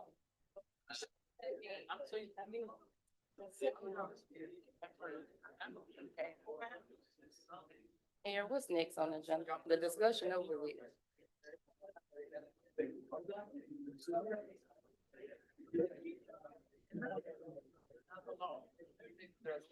Thank you.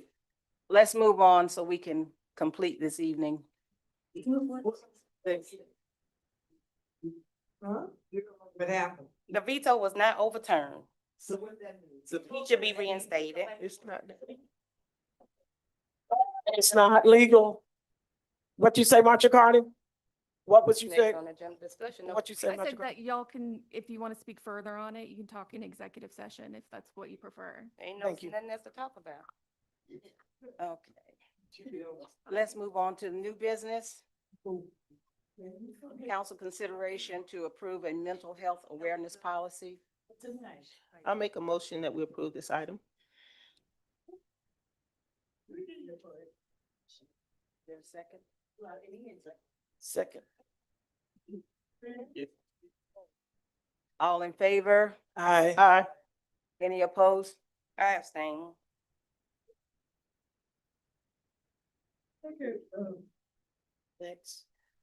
Next. All right, we're going to go into the public hearing. Is there a motion to recess the regular session and open the public hearing? So move.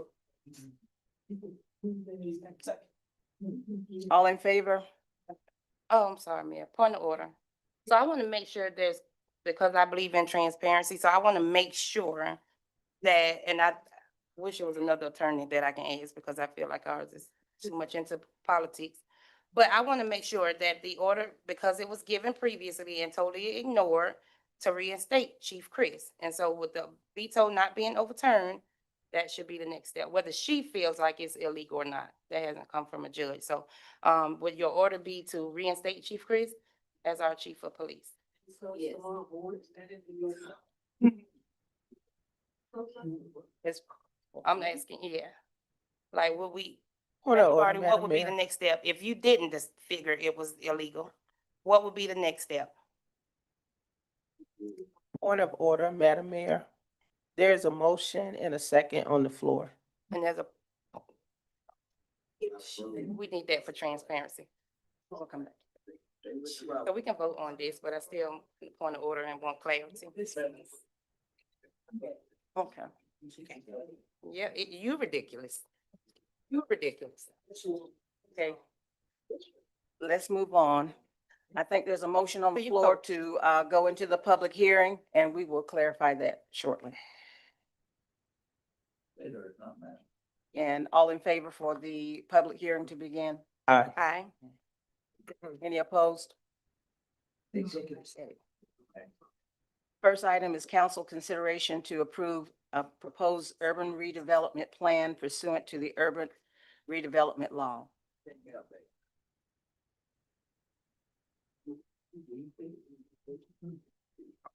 Is there a motion? Wait, attorney. This is not, Oh, is there discussion? it's a public Discussion. hearing. She has to present. Oh, for the, okay. So can we gotta go there? Madam Clerk, So- please read the rules of decorum and procedures for the public hearing.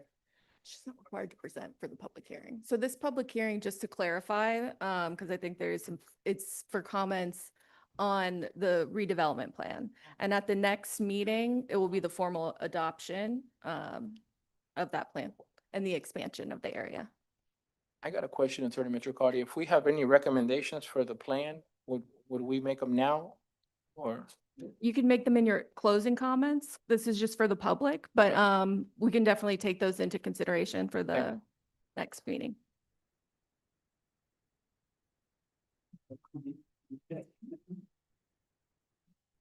Madam Clerk?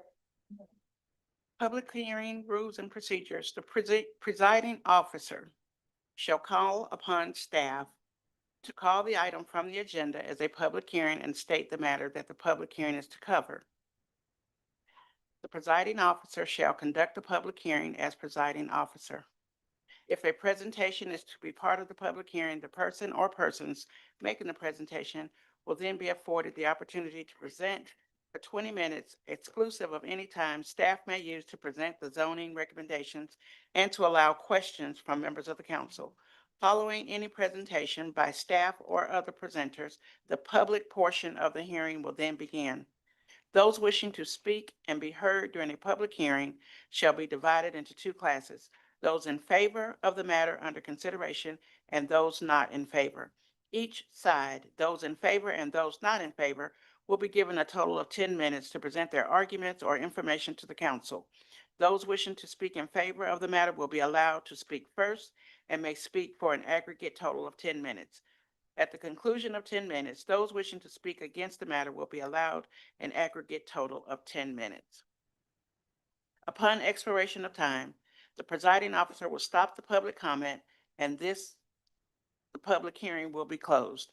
At this point, the council has the following options: to question any presenter or speaker in order to gain clarity or additional insight, to vote in favor of the matter if it is within their purview to do so, to vote against a matter if it is within their purview to do so, and if it is done so for reasons that are legal, consistent, and applicable with laws and zoning regulations, to vote in favor of the matter while imposing certain conditions that must be met, to table a decision if they feel they need more time to study the information that has been provided to them through the public hearing process, or meet with presenters to get clarity of information, or to have time to verify the facts of information presented to them. At no time during the public hearing shall members of the public speak from the floor or while others are speaking. Those who are recognized by the presiding officer to speak during the public hearing must come to the podium, state their name and address for the record, and then state their case within the time allotted. Anyone speaking out of turn or from the floor shall be ruled out of order and subject to removal from the meeting. Once the council has voted on the matter, up or down, the matter is then concluded. Thank you, Madam Mayor.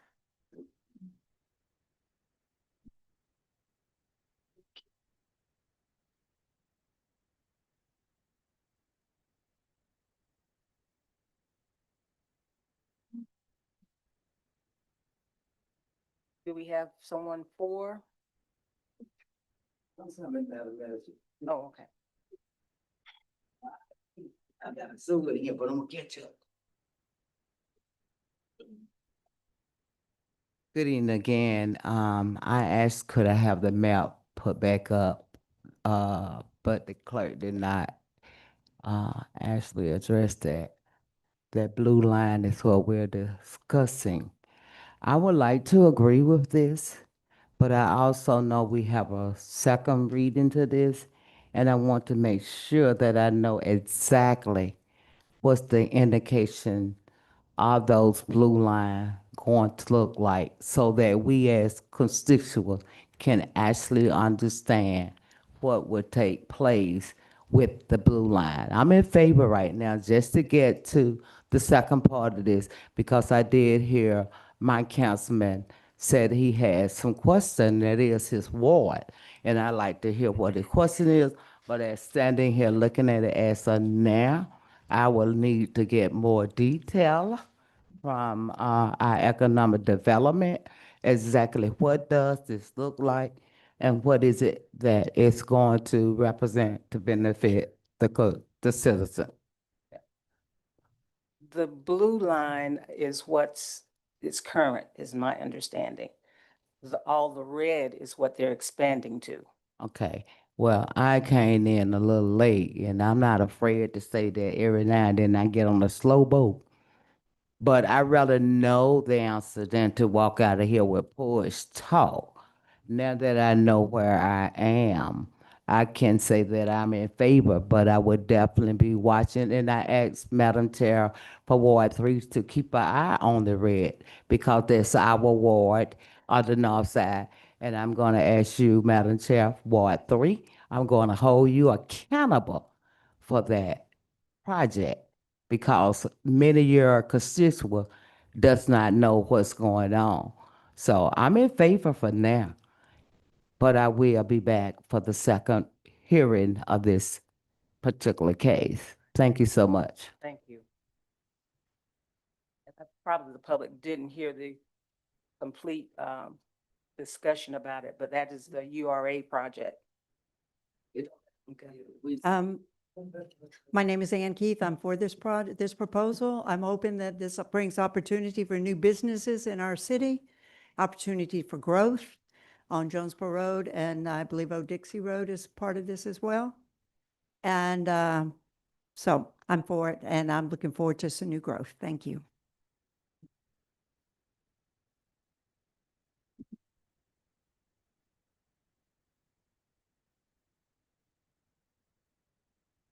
Anyone else for? Do we have anyone against the proposal that would like to speak?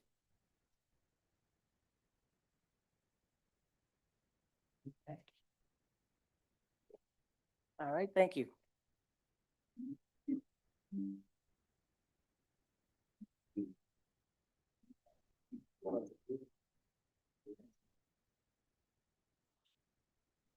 The next item in the public hearing is the first reading of the FY 26-27 operating budget and capital improvement plan.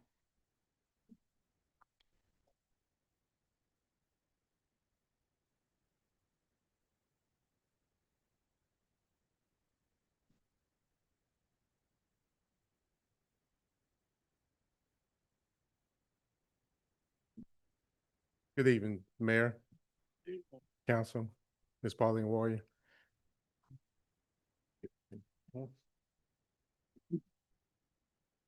This is the first reading for the FY 26-27 budget. The proposed funding dollar amount of the FY 26-27 budget is $46,439,729. This budget allocates resources across various cities, priorities, and programs. These allocations are made with the intent to enhance public safety, improve infrastructure, promote economic development, and provide essential services. From maintaining our parks and recreational facilities to supporting educational programs and ensuring the upkeep of our streets and utilities, the budget is designed to meet the diverse needs of our community. Once again, this is for the proposed FY 26-27 budget. First hearing and second hearing would be June 15th. You want to mention the town hall?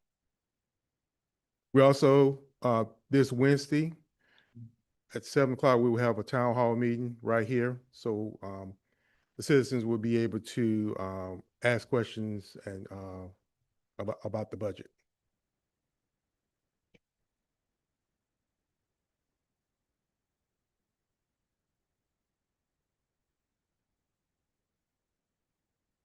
At this time, is there anyone who would like to speak for or against our next move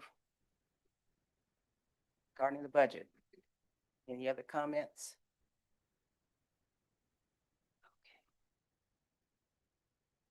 Okay. At this point, is there a motion to close the public hearing and return to regular session? So move. I'll second. All in favor? Aye.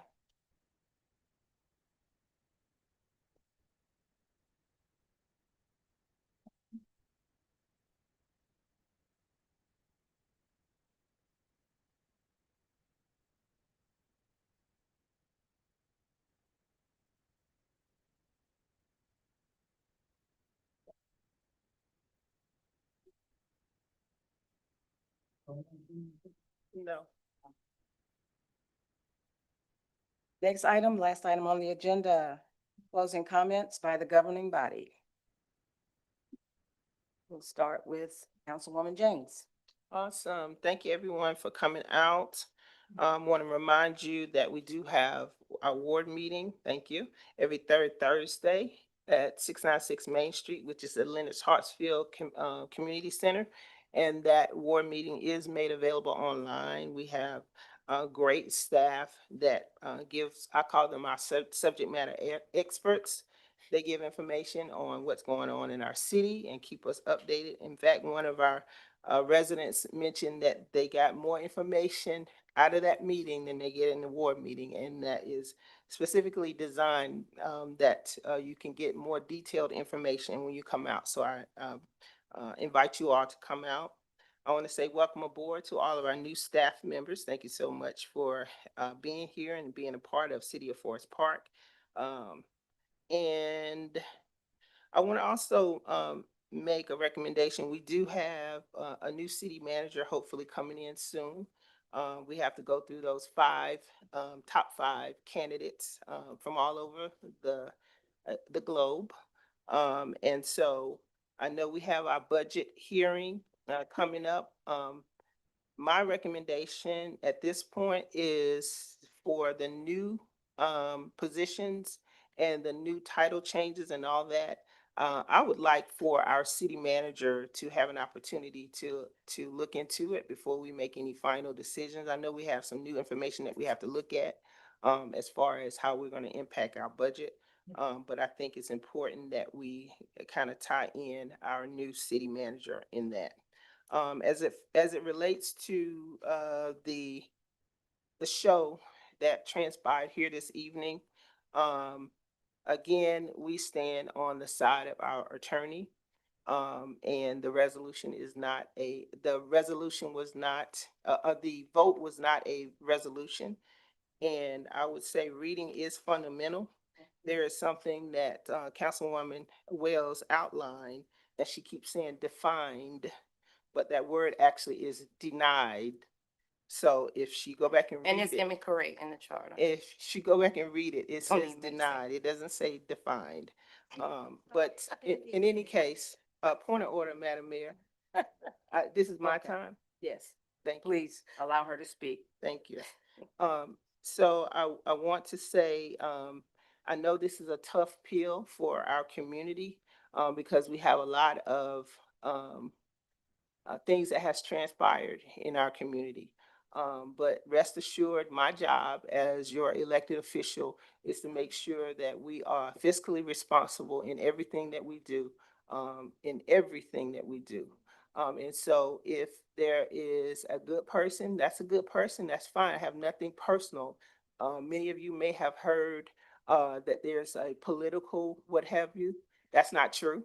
If you go back and you pull the information, you'll find out the candidate that resigned was stamped by former chief as not rehireable. That is on his application that happened in July. I had nothing to do with that. So as far as it being political, it is not. As far as it being, I'm the mastermind or whatever, I'm not. But I do thank God for the ability and the gifts that he has given me of discernment and other things. And so I will say that I'm grateful to this community for you all stepping up and thinking that you know what you need to know, but please come and ask. And matter of fact, I had a meeting at my last ward meeting where I went into great details on how everything transpired. I'll do it again in June. So if you want to come over to 696 Main Street, you're welcome to do so. I'll make sure you have that information. But believe me that I am going to be an advocate for our community and your tax dollars in every way. So thank you so much for that. And then I do want to remind you, yes, it is election season.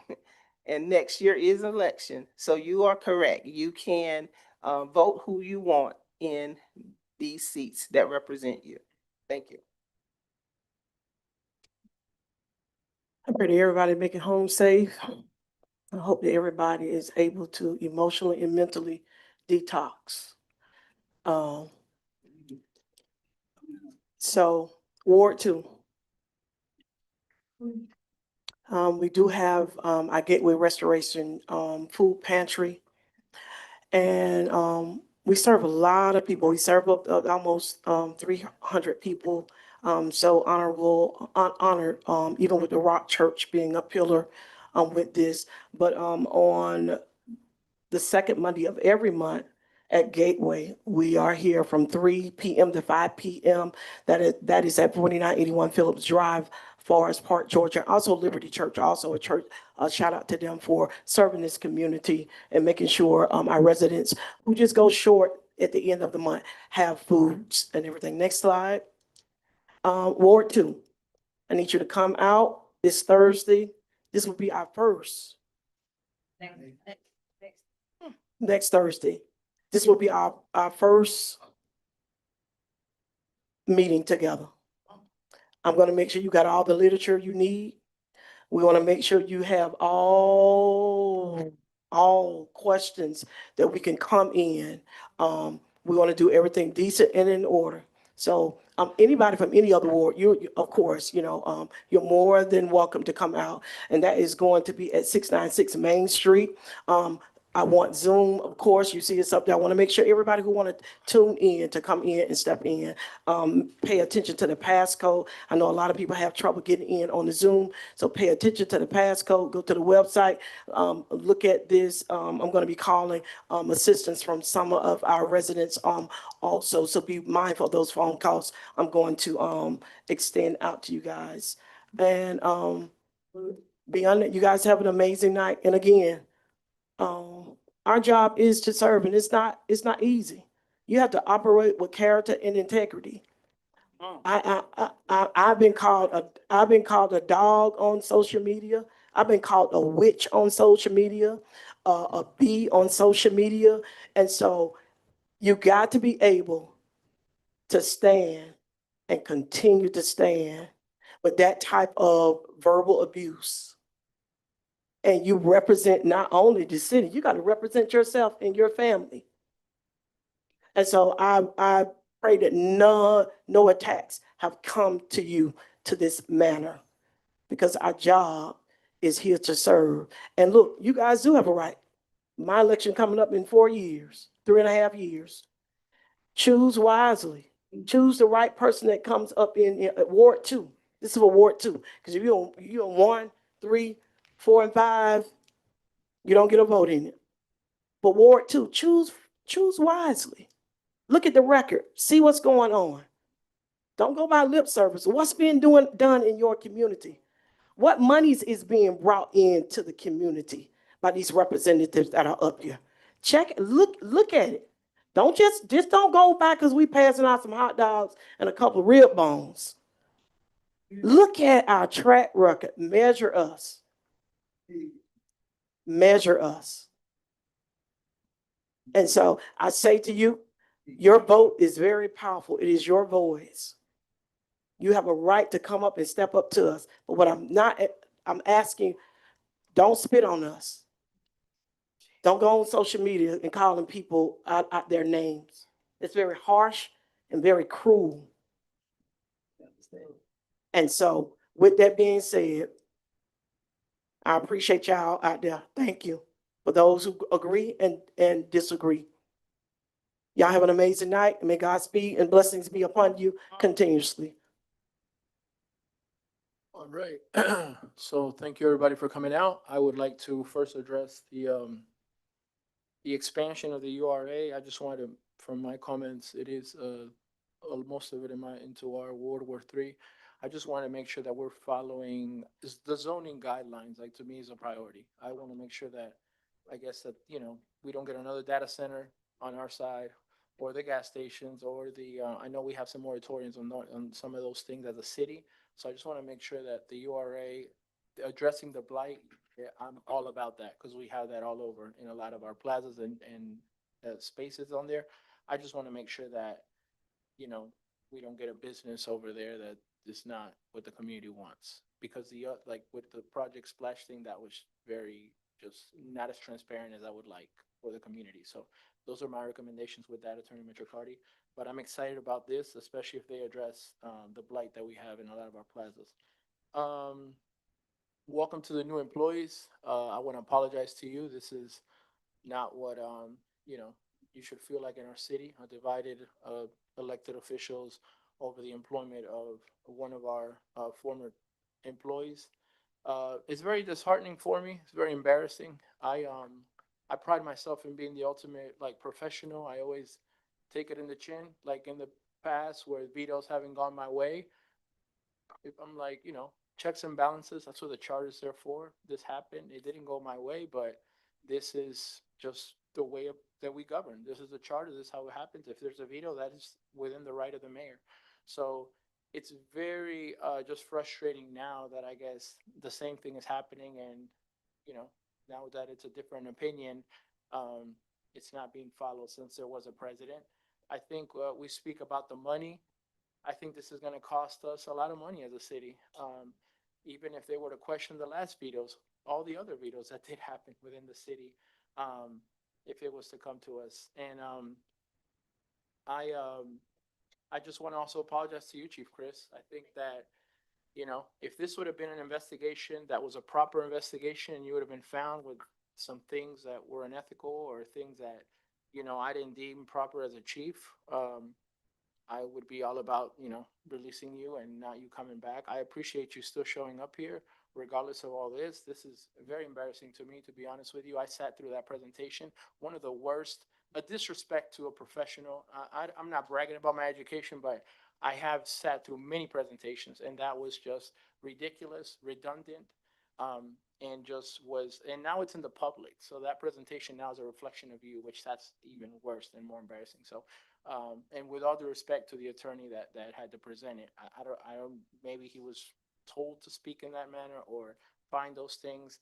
Also, I don't know how it makes sense that you would want to rehire Officer Thomas and then you put don't hire. So that doesn't make sense to me. I don't think that's accurate either.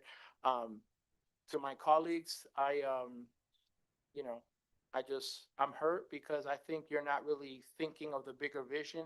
You might be focused on, you know, this little section of the dais that you might deem as stealing, you know, but now you're affecting our whole community. And for you to just have a lack of care for someone's life, and then the people that just keep coming, I have to answer this constantly, and I do it as an elected official. I disagreed with it, but that's the decision that y'all made. So it's, you know, it is what it is.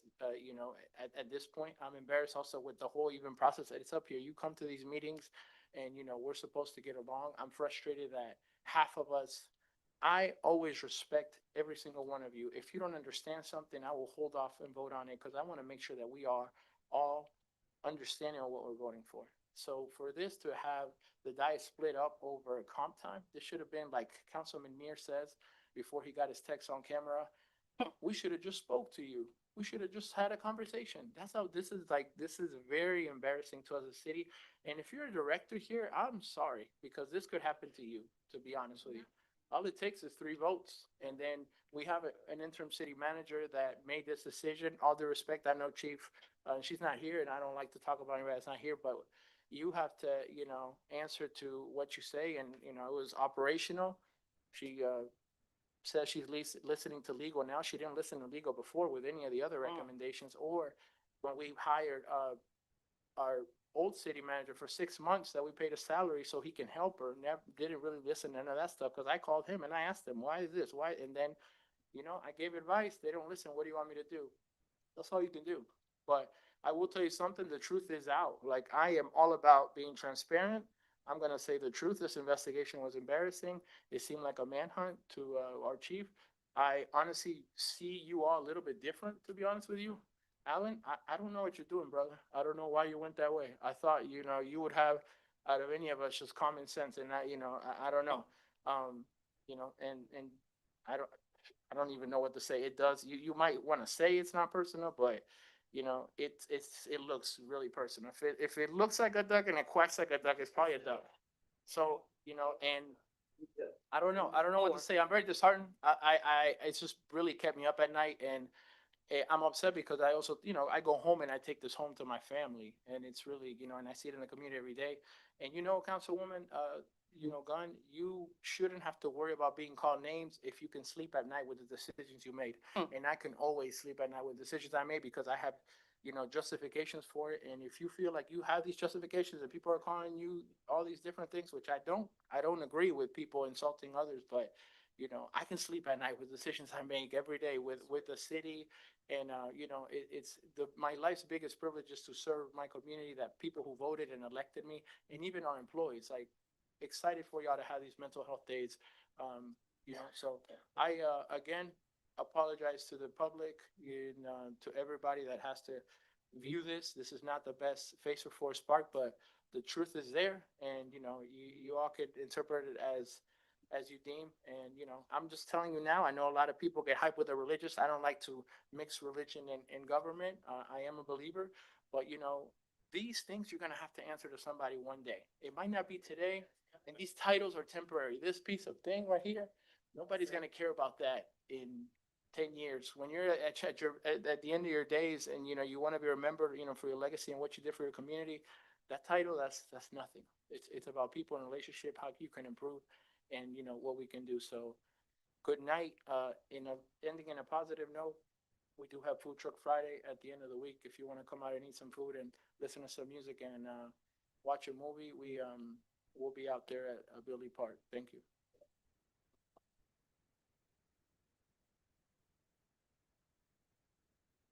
Thank you, Councilman Gutierrez, for that. You summed it up, basically. If you can go home at night and sleep well with the decision that you made, you feel like that you made the right decision, then toodles to you. But I say social media was calling it like they see it. And I want to apologize. I want to apologize to Ward 2, because I was very involved in that election. Getting off work, get my mom making phone calls, Mr. Wells going door to door, everybody helping to get this lady elected. Yeah. And that's what y'all elected. So we got to deal with it. Shh. You had your time. And we got to deal with it. And I'm sorry. I am so sorry. You think you're helping people to get in office that's gonna make decisions. They've been through stuff. They've been through a whole lot. You would think there'll be a little more understanding and actually serve. Because it's one thing to say you serve, but action speaks so much more louder than words. Contradict yourself. Speak God and this, and that. God ain't had nothing to do with that mess. Nothing to do with it. And people want to say it's not personal, and just like Councilman Gutierrez said, if it walk like a duck, talk like a duck, then guess what? It's a duck. And so I'm always transparent, right? And I ain't pointing no fingers at not one person. You take it however you take it. But this investigation, when somebody decided to come to my house and throw a rock through the window at 2:00 in the morning, everybody know what type of investigator Chief Chris is. Ain't nothing been done since he left. Take and do with that what you will. Everybody know that Dwayne Thomas ran against Councilwoman James. You actually deserve that seat, so I apologize to Ward 1 too. Thank you. Thank you for giving up your livelihood and putting yourself in a situation to run for office. The community appreciates you. And then even after that, you weren't elected by only 40 votes. I think that says a lot too. By only 40 votes, you still are in the community. You're still involved. That says a lot about your character, and a lot of people don't have that. And so it is disheartening. I've cried. I feel like the community is in mourning. And the people that y'all elected, these are our bosses. Like if one of these directors, the city manager told them to do something and they didn't do it, they lose their job. They can be recalled. The community can get together and speak and be on one accord. Because when you make decisions like this out of your emotion, and nobody can say it because the facts just weren't there. Let's just be honest. Everybody saw that hearing. Chief Chris did an amazing job.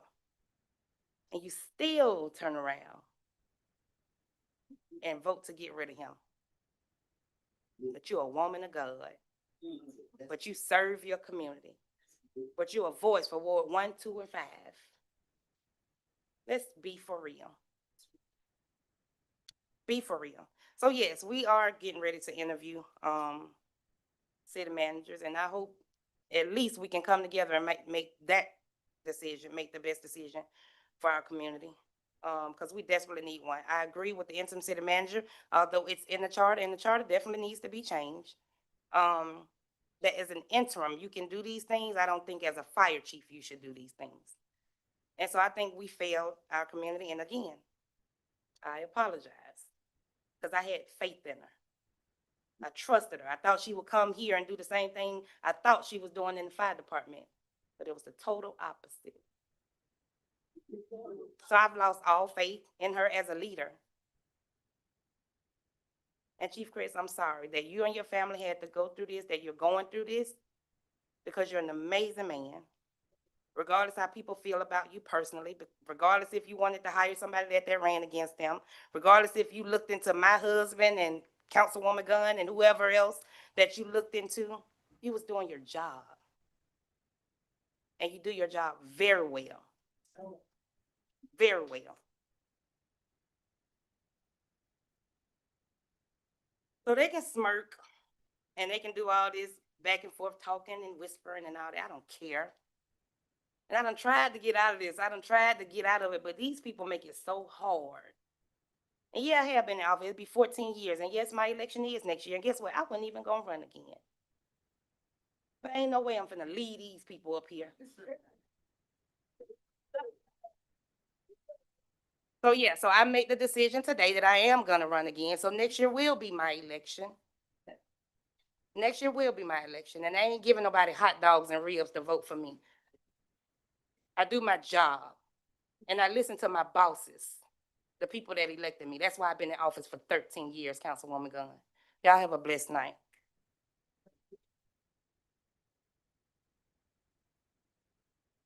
I want to thank everybody for being here tonight. I understand we have a overwhelming crowd I want to say, welcome to the new employees. You got to remember one thing.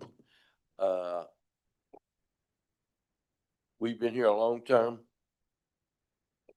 Our scoreboard doesn't look real good for this group of people that's supposed to be making y'all's decisions on these people that we hire, excluding the chief.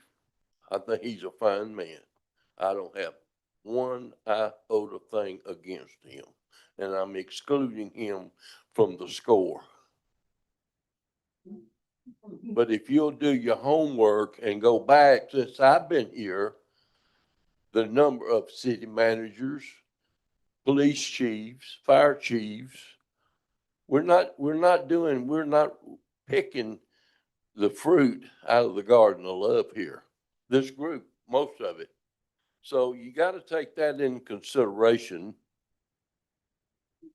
when you think that everything's going so good and everybody. But anyway, I don't have a thing against that man personally. And I just feel like that everybody needs to know the whole score before the other shoe drops. Thank you.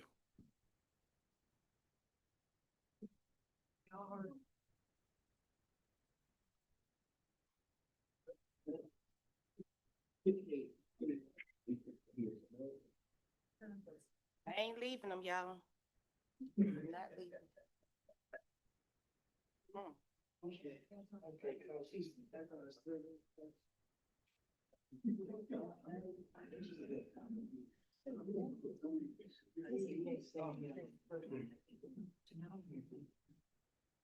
Okay, I guess that's it.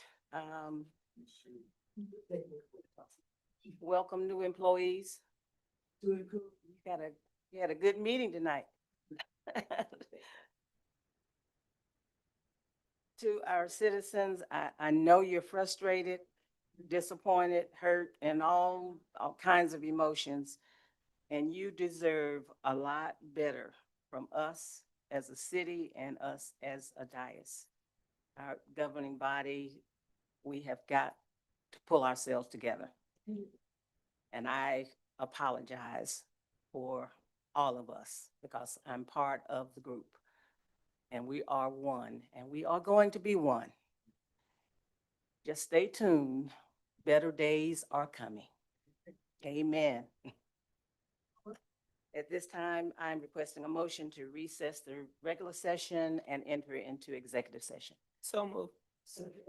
For the purpose of personnel, litigation, real estate, or cybersecurity. Yes, so moved. All in favor? Aye. All right. I'll have it.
Is there a motion to end the executive session and reconvene the regular work session, regular session? So, Councilwoman Gunn, I'll second. Aye. Meeting adjourned.